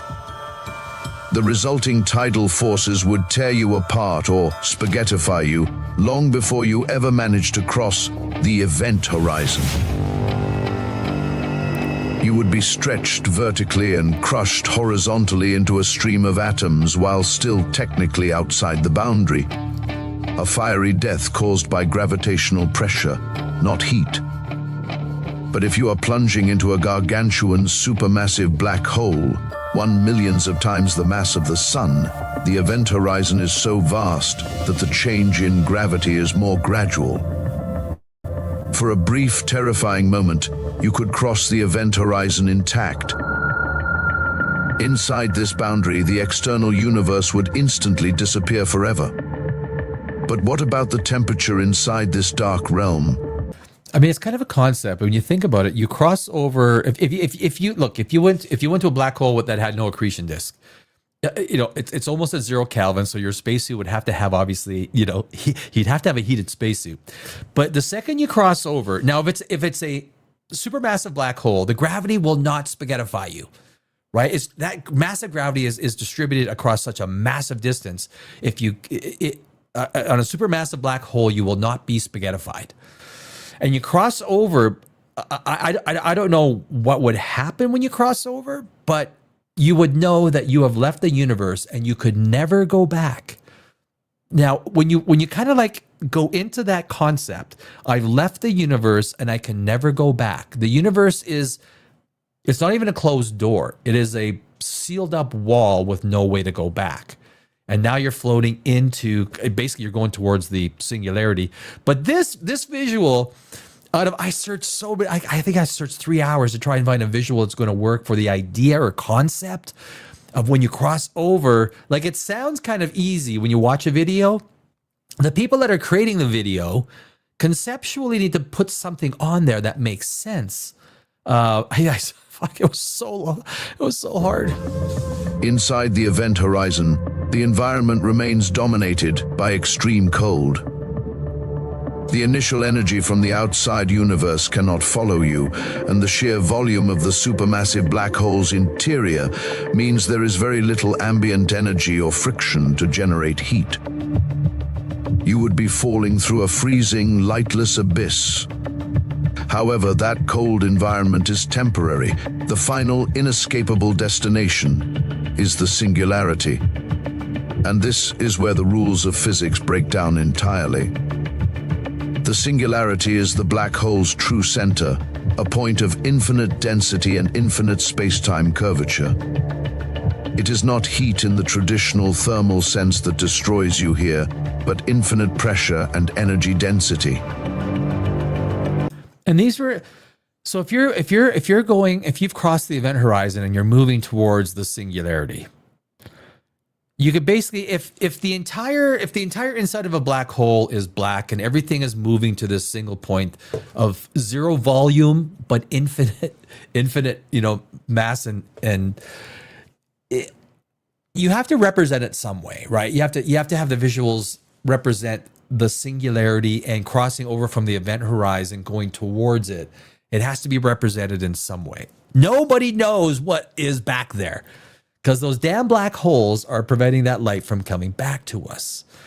It probably is. My thought is Murphy's Law. It's much simpler than that. All the matter, everything is just basically being sucked towards the center. Everything. Particles, everything is being torn apart and it's turning into a singular, just like the Big Bang. And the idea then becomes white holes. So mathematically, white holes do exist. The theory of relativity proves that white holes exist. We haven't seen any.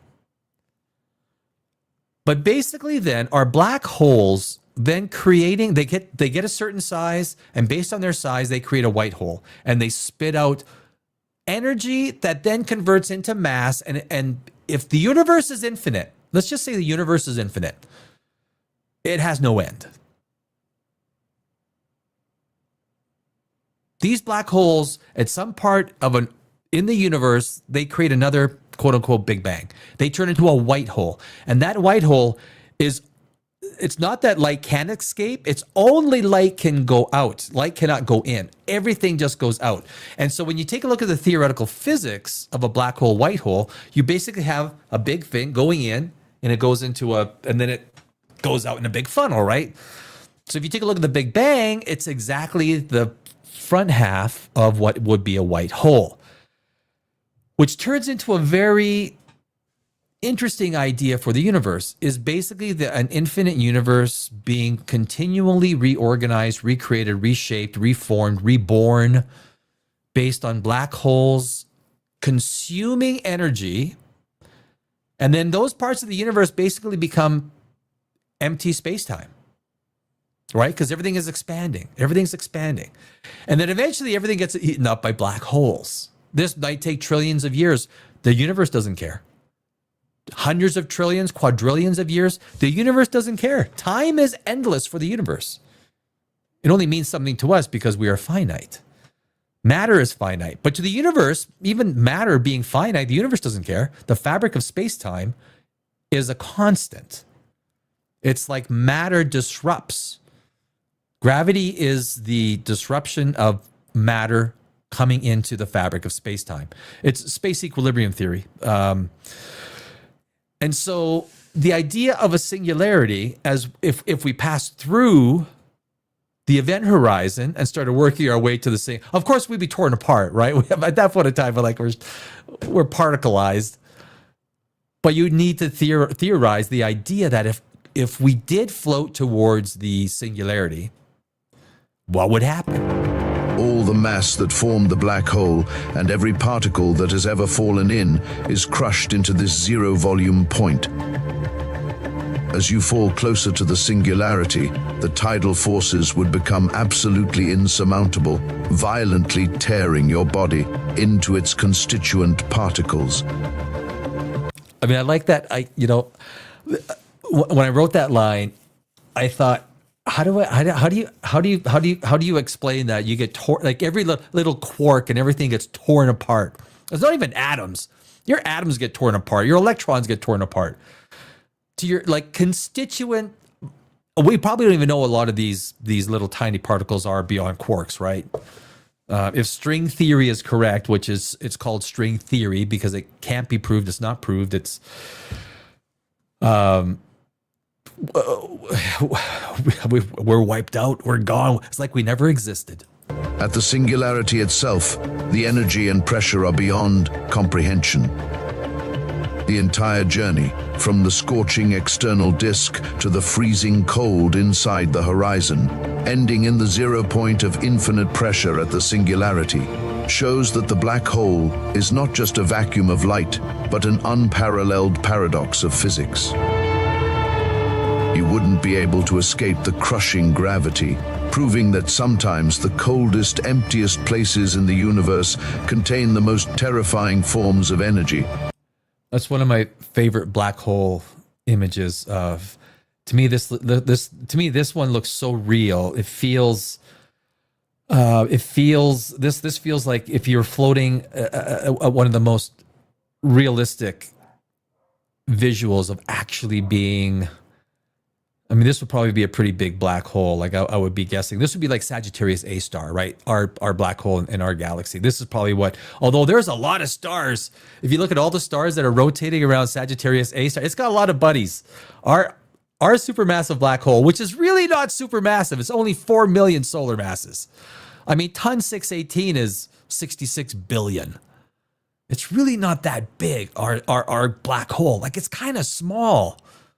Kind of pissed off about that.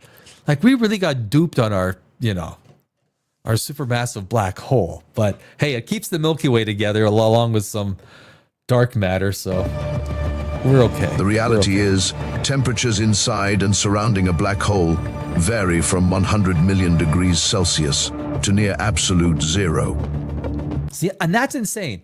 Temperatures around a black hole vary from they vary from trillions of degrees around the corona, trillions of degrees to near 0 Kelvin. That's the range of temperature. 0 Kelvin, near 0 Kelvin, to trillions of degrees. That's their temperature range. You'd have to have quite the spacesuit to try and survive that shit. The chance of a living biological entity surviving a journey into a black hole, regardless of its size, is 0%. And that's actually important because a lot of people talk about, I think a lot of people, like people that aren't space sophisticates, they think that you can fall into a black hole. It's like, oh, we just go to a new portal. That's like, no, biology doesn't survive that shit. Like, that's, no. A black hole represents the most extreme environment in our universe, and the idea of ever being able to tame one is an idea based on 100% fiction. This is a godless universe.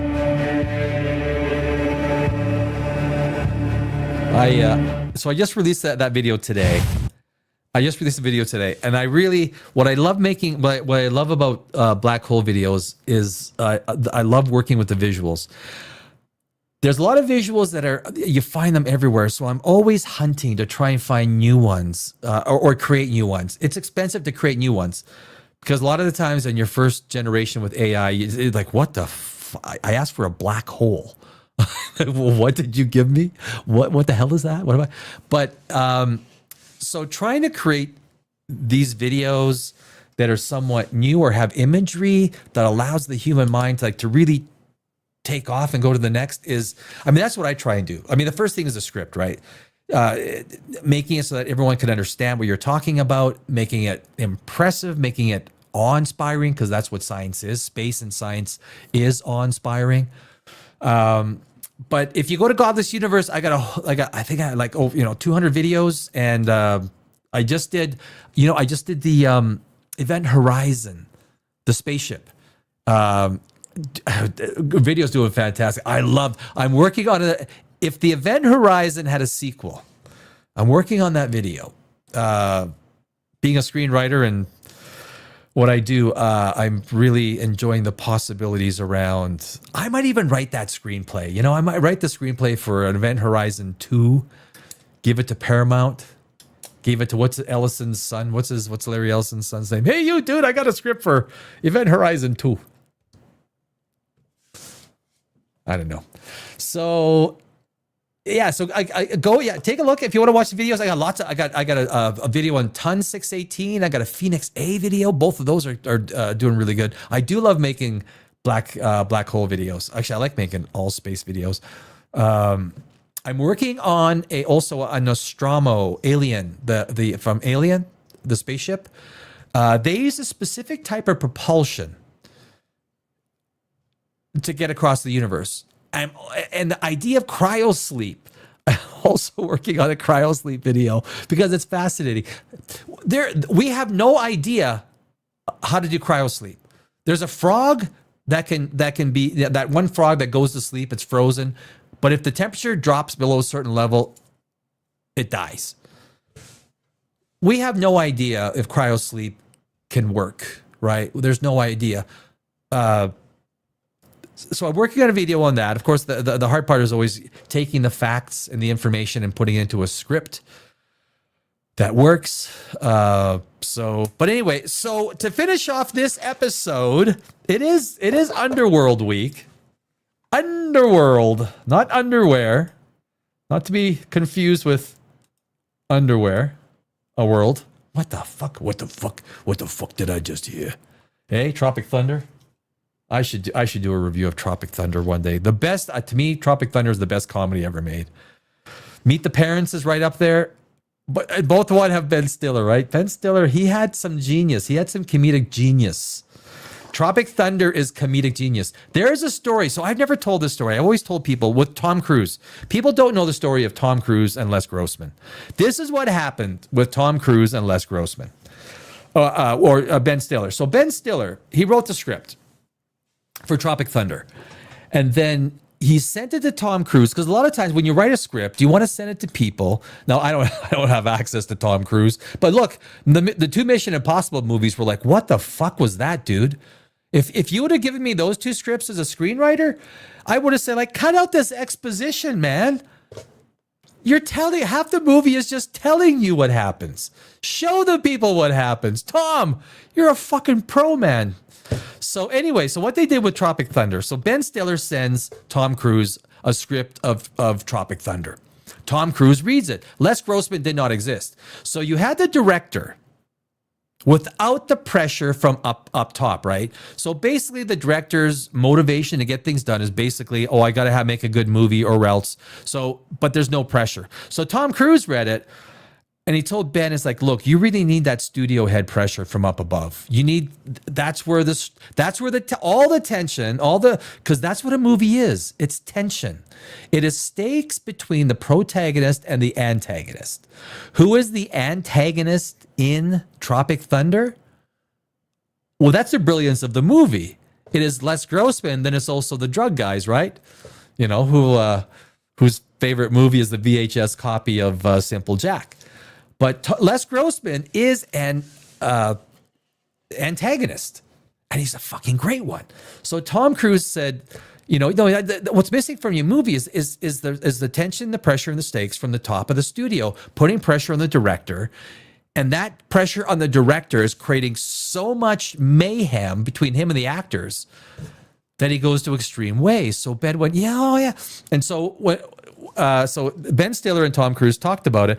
And then Ben Stiller said, well, is this something that you'd be interested in? So Tom Cruise said, I will play that role if I get carte blanche. I make the character, I decide everything about the character, and he has to dance. That was the big thing Tom Cruise said. He's got to dance. He has to dance. But Tom Cruise basically had 100% autonomy over creating Les Grossman, a character totally from his own mind, from his own creation. The dance moves, the big thick arms, the hairy chest, the mannerisms, everything. 100% Tom Cruise. And Ben, I guess if you're Ben Stiller, you kind of you probably say yes to something like that. And that's where Les Grossman came from. So it was 100% Tom Cruise, based on Tom Cruise's input into the screenplay, where Ben Stiller did not have the top down.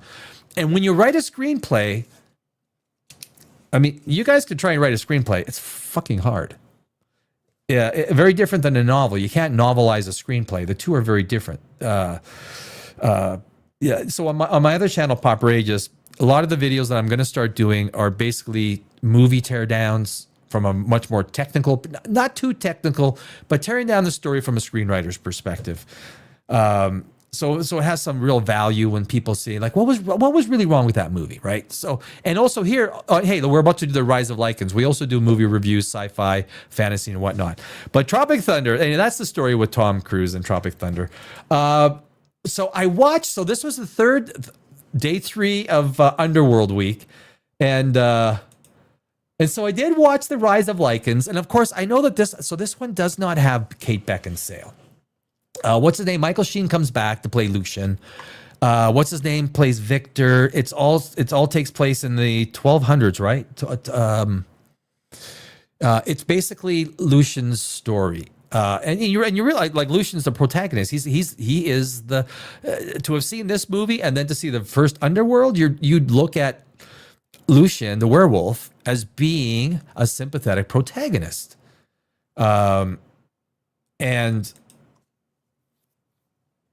the movie, so this movie was Rise of Lycans was totally set in the 1200s. So it was a medieval movie. What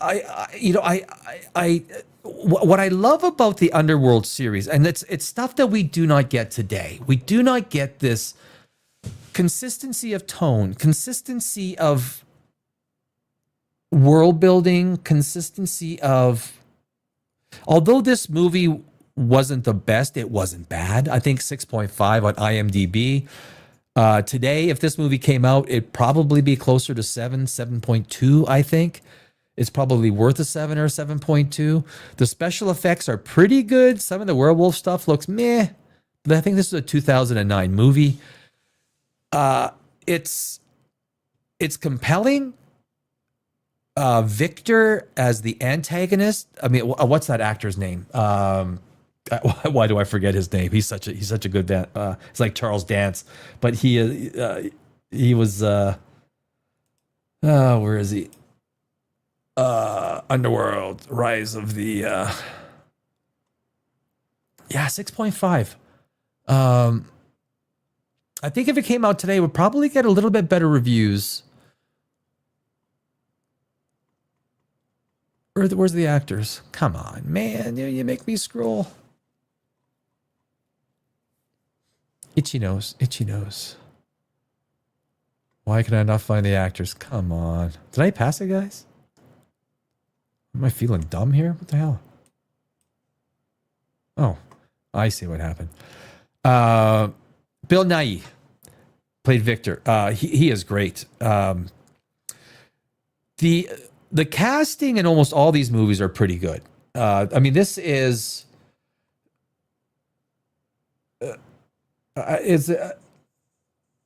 oh geez, sorry guys, I missed some comments with the black holes. We'll finish that. I'll go back to some of these comments afterwards. This is gonna be a fairly quick review, but the acting, there's so many.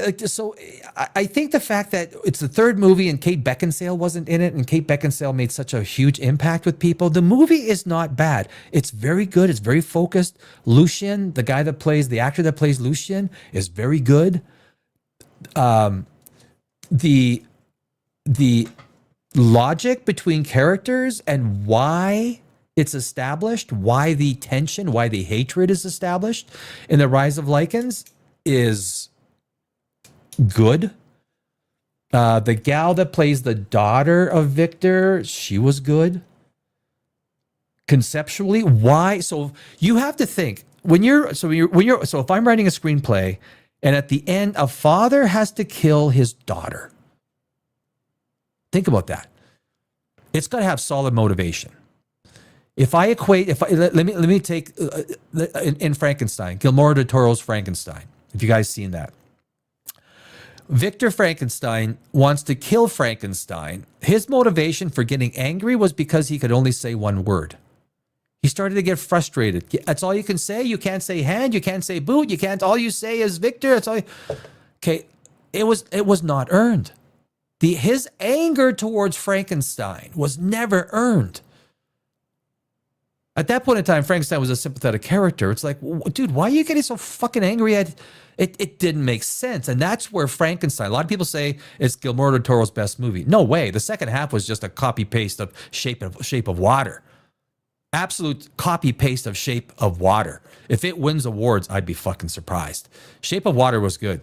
This was just copy-paste second half Shape of Water. And motivation is everything.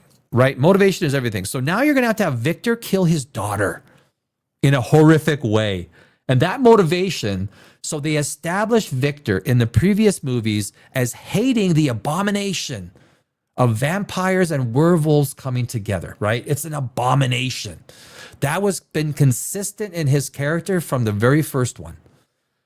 And it came up as part of the reason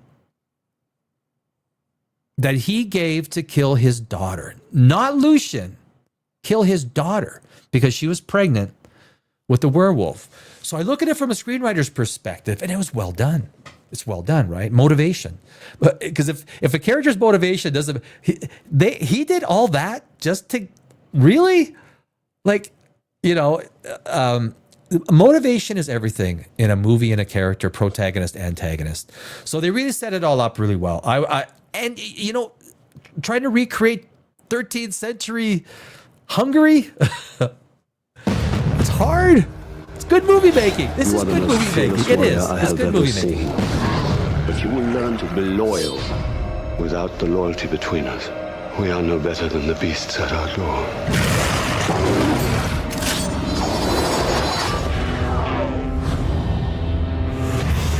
They are the immortal damned, vampire and Lycan. One born into privilege. Sonia, you risk too much for a father to ignore. It's Sonia, the actress, she did really well too. What was her name? Yeah, Rona Mitra. She did really good. And the idea is that Victor, because his daughter looked so much like Celine, or Celine looked so much like his daughter, which is so. And this is the great thing about Underworld. We take it for granted, but this stuff makes sense across multiple movies. So it's well done. A lot of times movies get into the third and fourth movie. It's like, wait a second, now you're contradicting what you said there. They're very consistent. So they need to have an actress that looked like Celine, Kate Beckinsale. And she did. And that was the reason why he saved and killed all of Celine's family and saved Kate Beckinsale. The logic is perfect. And I give absolute kudos to the people that you know, put this series together. Quite capable of looking after myself. The other, bred for slavery. Lucian, you are a credit to your race. But all that is about to change. Sonia, if I were to leave, would you come with me? My father would hunt you down. You have stung me with your betrayal. I've lived by their rules my entire life. I've protected them, envied them. And each character progressed. It was a staged progression of their anger, the tension between all the characters. It just grew. It was well done. I wish a movie like this would come out today. I really do. Like a movie with this style, and you take a look at the coloring. The coloring of the movie is almost like they start off with a black and white. Then they add shades of blue. They add a little bit of red, but no primary colors, right? There's no primary colors. That's how you fuck everything up. Look at The Witcher. Cinematography is shit. The lighting is shit. The sets are shit. This is well done. Look at the cinematography and the lighting. This is not easy to do. And for what? To be treated like an animal. We are not animals!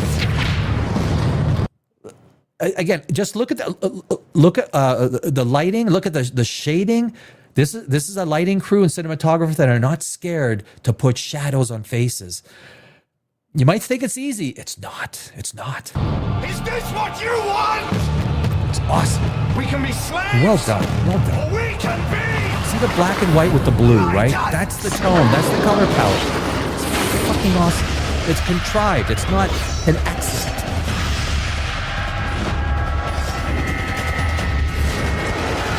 Every scene, black and white with that slight tinge of blue. And where it's needed, you'll see some burgundies, you'll see some this. But this is creating a tone, world building from scene one to the final scene. And when he kills his daughter, you actually feel something. You actually feel something.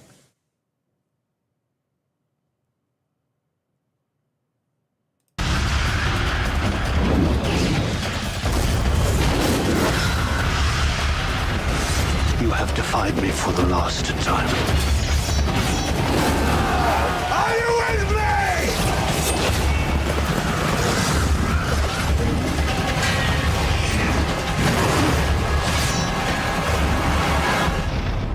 I mean, and the trailer is good. And again, you can see through the entire trailer, and it's the same thing with the entire movie. The characters make sense. The motivation makes sense. The characters slowly escalate. And then the final climax with Victor, his daughter, Lucian, it all makes sense with the motivations that they established early on and in the previous movies as well, right? And you start to understand, it was so convincing that you understand why Victor saved Celine, because it does look like his daughter. And what this movie did, which is basically setting up the lore for Lucian and Victor, it was well done. It was well done. Like I say, it got a 6.5. In today's terms, it'd probably be a 7 to a 7.3, 7.5 maybe. I'll kill you! All of you!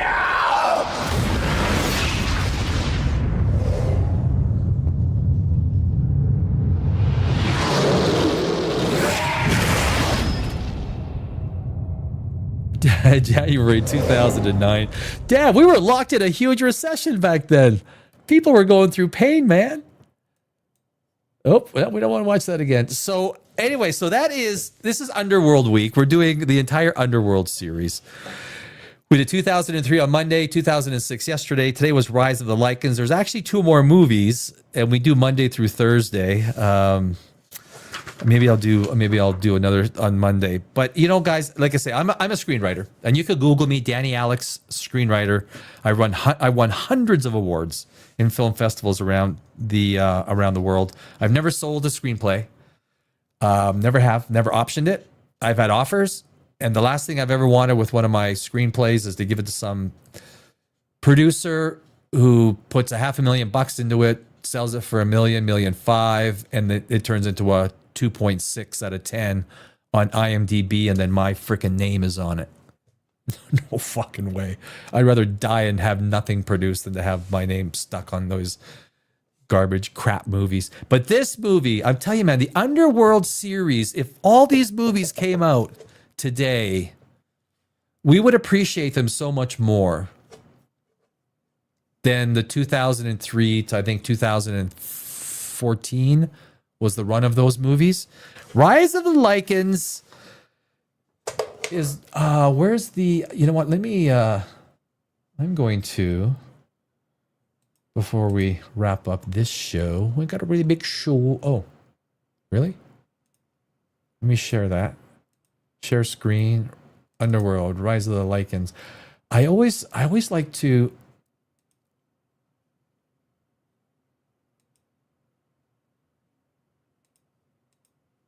there we go.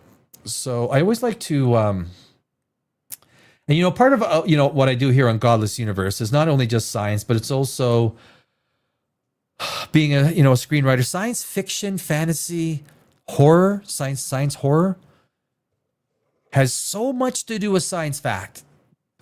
Astrophysicists, physicists, planetary scientists, they watch science fiction and they're inspired by science fiction. We don't we've kind of been screwed with the current, the last few years of science fiction, but it is a part of the science fact community because it inspires. Science fiction inspires science fact, whether it's physics, biology, chemistry, philosophy, history, all of it, right? So, but there you go. You got a 6.5 out of 10. Looks like the average rating is right around a 7. Oh, you get a lot of 10s. Boy, it looks like it's higher than 6.5. Just visually thinking, mathematically, you would. Looks like a 7 point. Yeah, it looks like a 7.3. But it is. They prorate everything. It's on a 6 out of 10. Surprisingly good prequel. It was. You know what? It was well done. Cinematography, the lighting, the characters, the acting. I try to find nothing was done well, except for the tone and the world building, because it's so consistent. It's that black and white with that bluish teal, and then you sometimes get a little bit of the orangey sort of color, very little bit, a little bit of burgundies, very light, because that sort of helps offset with the vampires. You know, I really enjoyed it. Michael Sheen is super. He is superb. He is fucking superb in a film where great performances normally don't happen. In this genre, it can be lacking. I like what everyone did in this movie. All the major characters. The Lycans are here. A great lore for the Lycans. I am not looking for. So guys, Bob Eagers, I'm not looking forward to his werewolf movie that's coming out. Nosferatu was shit. It was garbage. It barely made money. Now, if you're doing Dracula, Nosferatu, by default, you got a base, right? You got a base of people that will go see the movie because, oh my God, it's Nosferatu. If you guys watch Nosferatu, I thought that was... The Northman was terrible. It was fucking bad. You know, so much hype. Do you remember there was so much hype for the Northman that came out? Oh my God, it was so bad. So bad. So the new werewolf, I'm not holding my breath because I will die. Not looking forward to it.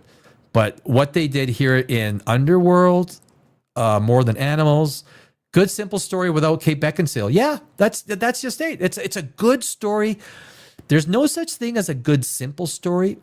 Simple stories, when you need to escalate character motivations, when you need to put them and have them interacting in a logical way. And if you think it easy, write a screenplay. Let me know how that turns out. I remember my first screenplay. Holy jeez. I still have it. It's not easy. Prequel, overwhelming prequel that explains the origin of taking on between vampires and Lycans. Well, yeah, it's a best prequel I've seen. And this is a third movie, right? Usually by the third movie, they just suck ass. This was a good, I Am Spartacus. I like that. I like that TV series, Spartacus. Monster Mash Spartacus, actually as boring and generic as it appeared to be. Hey, you know what? Everyone gets an opinion. You can't argue opinion. Look, if you didn't like it, you didn't like it. I could argue many reasons why this was a good story, and it's basically from story science, from a pure story science perspective. The writing was good. In every Underworld movie, the opening scene is so important. In every movie, the opening scene is critical, and they are great at establishing, and they are not scared to establish the conflict, the tension. Like the very first movie, the very first Underworld, Selena's watching and she sees Lycans that are going on the street. There's been some funny stuff that they've been going on, but then she eventually realizes that they were following a human. But that first scene turns out into a fight and yada yada yada. That tension, it makes us understand how much the Lycans and the vampires hate each other and the conflict between them. You only get so many minutes in a movie, and you got to explain this shit really fast. No wasted scenes. A very good prequel, I would agree. Genesis of the Nashers, a medieval tale of the genesis of the Lycans and how Lucian was born into the middle of a frying pan. Yeah. It's a great, cheap without thrills. I disagree. I think there was a lot bittersweet movie. Sit down. Sit down. That's your title. The series continues to entertain, but also not quite succeeding in winning me over. To be honest, it hadn't been for the return of Rays, I might not have been given this a chance at all. Kevin Gravois is just playing a badass. That's his real voice. Seriously, listen to interviews with him. That's true. That's the big werewolf, the big guy. Oh, he's got that voice in the first one. He's good. Yeah. He had a good role.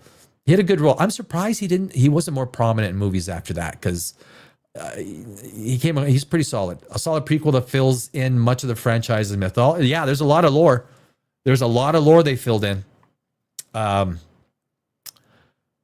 in all, this rocks. Yeah. The prequel to Underworld, Rise of the Lycans, a visually captivating disappointment. I, like many this evening, braved the frigid winter along lines for the best movie of the year. However, I was left sadly wanting in many ways to be role. But to be fair, there were redeemable qualities. Let's start with what worked. Yada, yada, yada. I'm not going to read through that. Someone thought it was 4 out of 10. That's fair. 10 out of 10. I don't know about that. There's no 10 out of 10, but that's fair. One of the greatest prequels. I don't know about the greatest. Okay for a prequel. Like I say, I think if I would measure it today based on what we're seeing today, I would give it like a 7.7 to 7.5, depending on how happy I was that day. Like today, I'm feeling 7.3. Bad script, bad ideas, and okay action. It wasn't. The script was very good. The actors were very good. The motivations were very good. The inciting incident was very good. The run up into the final act, and the fact that you think Victor was, well, I don't think if anyone thought that Victor was actually killed when he got the sword through the mouth. I don't understand why Victor was more powerful than Marcus, because Marcus was blood straight from daddy, right? Corvinus. Victor became a vampire through Marcus because Marcus wanted his army, his human army. So I don't think they've ever explained how Victor became so powerful, because he would be a one generation removed from Corvinus. And in the second movie, my biggest issue, I think, was the fact that Corvinus came across as some weak, timid. And in yesterday's review, what I would have done with Corvinus is I would have had no voice, just someone speaking to him. We don't get to see him until maybe Marcus, when Marcus shows up, and he is a fucking badass. And his whole thing is he's almost like a god in ways. Like, I don't care. You are my sons. You figure it out. I have no need to intervene in such trivial matters, kind of thing, right? I am Corbin. But he turned, what was that guy's name? He played a gladiator. He's a good actor. That was such a letdown. We were looking for a payoff. We were going to think Corvinus is like, this guy's going to rock ass. And we're like, oh, are you serious? Are you serious? That's all you're giving us? Really? That was a missed opportunity. I would have only had him in the movie once or twice to show his, you don't want him to be overly muscular or anything like that. It was just some absolutely like an actor that just conveys utter power, right? More of a fill in the blank than a true movie? Well, I disagree. If you guys watched the season 5 of Stranger Things, that was disappointing. One of the worst things you could ever do for a protagonist is have the plot make all the decisions for the protagonist. And if you're wondering why was Stranger Things season, the first 4 episodes kind of boring, because the plot was making all the decisions for the protagonists. You want the protagonists to make their own decisions, get themselves into a deep hole, and then understand. And at no time really is Vecna really working against the protagonists. They're just trying to solve a mousetrap. You want to see the antagonist actively kicking the protagonist's ass. It was bad screenwriting, and I do not look forward to the Duffer Brothers' next project, because this reminds me of D&D in Game of Thrones. They had some great ideas, like every screenwriter has great ideas in their first couple of screenplays. It's the 3rd, 4th, or 5th, 6th, 7th, 8th screenplay. What we see in the 5th season, it's not good. It's not good. But the fans are so dedicated. They'll love anything, right? They just want to see more Vecna. They want to see more number 11. They want to see more. I mean, it started off with 5 guys. 5 guys playing Dungeons and Dragons. And I love me Dungeons and Dragons. I got like D&D, I got some of my stuff right down there. It turned into 5 guys playing D&D, which basically is now we have 6 women that are the secret to everything. I think a 7th. We have a 7th one, right? What's her name? Appeared. William, although William became a guy he killed 3 of the Demogorgons and whatnot. So, but anyway, I think the Underworld series, and the reason I did do the Underworld series, because I thought that it was underrated, given the times we're at.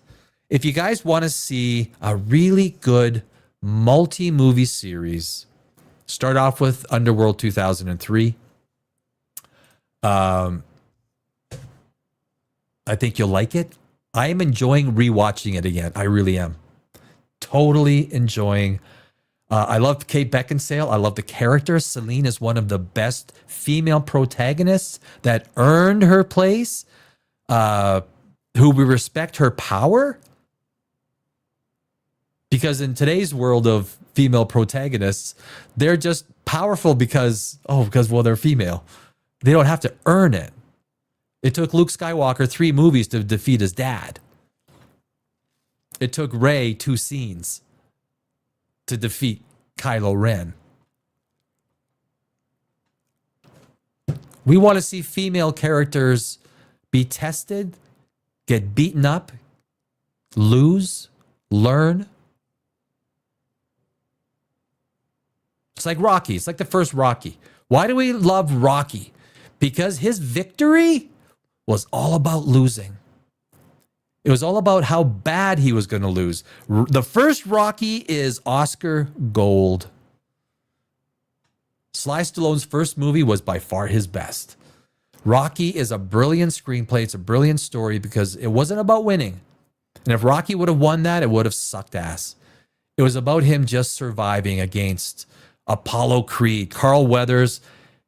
I love Carl Weathers. Man, I love me some Carl Weathers. He's not with us anymore. But I do love, I think Carl Weathers and the Rocky dynamic was fantastic. It's another movie that, you know what, if you're, it's not a Christmas movie, but coming up to Christmas time, you sit down with a family, you watch a little bit of Rocky, watch a little bit of Underworld, and then you watch some Christmas Vacation or Scrooged. Scrooged is one of my favorite Christmas movies. I love Scrooged. It's a great Christmas movie. So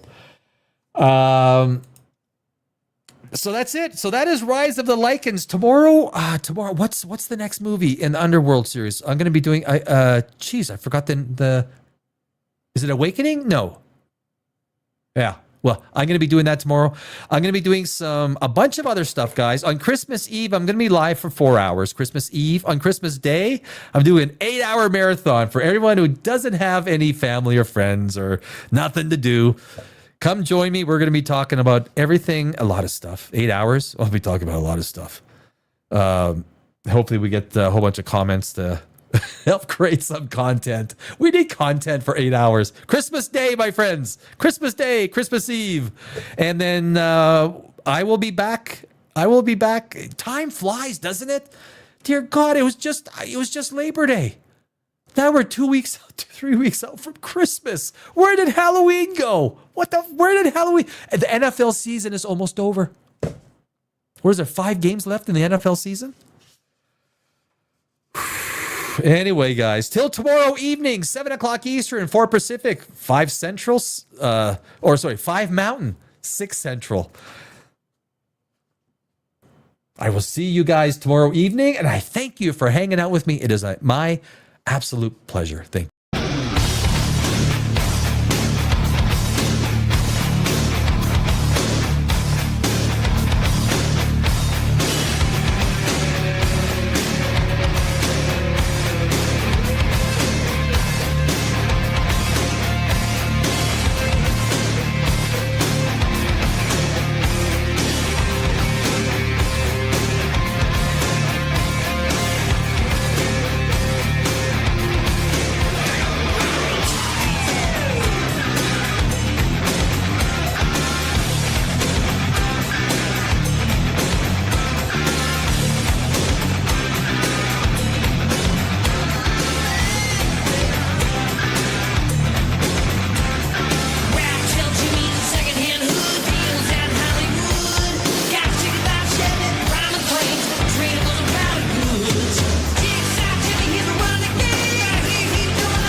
children. Let's take our seats. Yeah, baby. We'll do it live. Fuck it.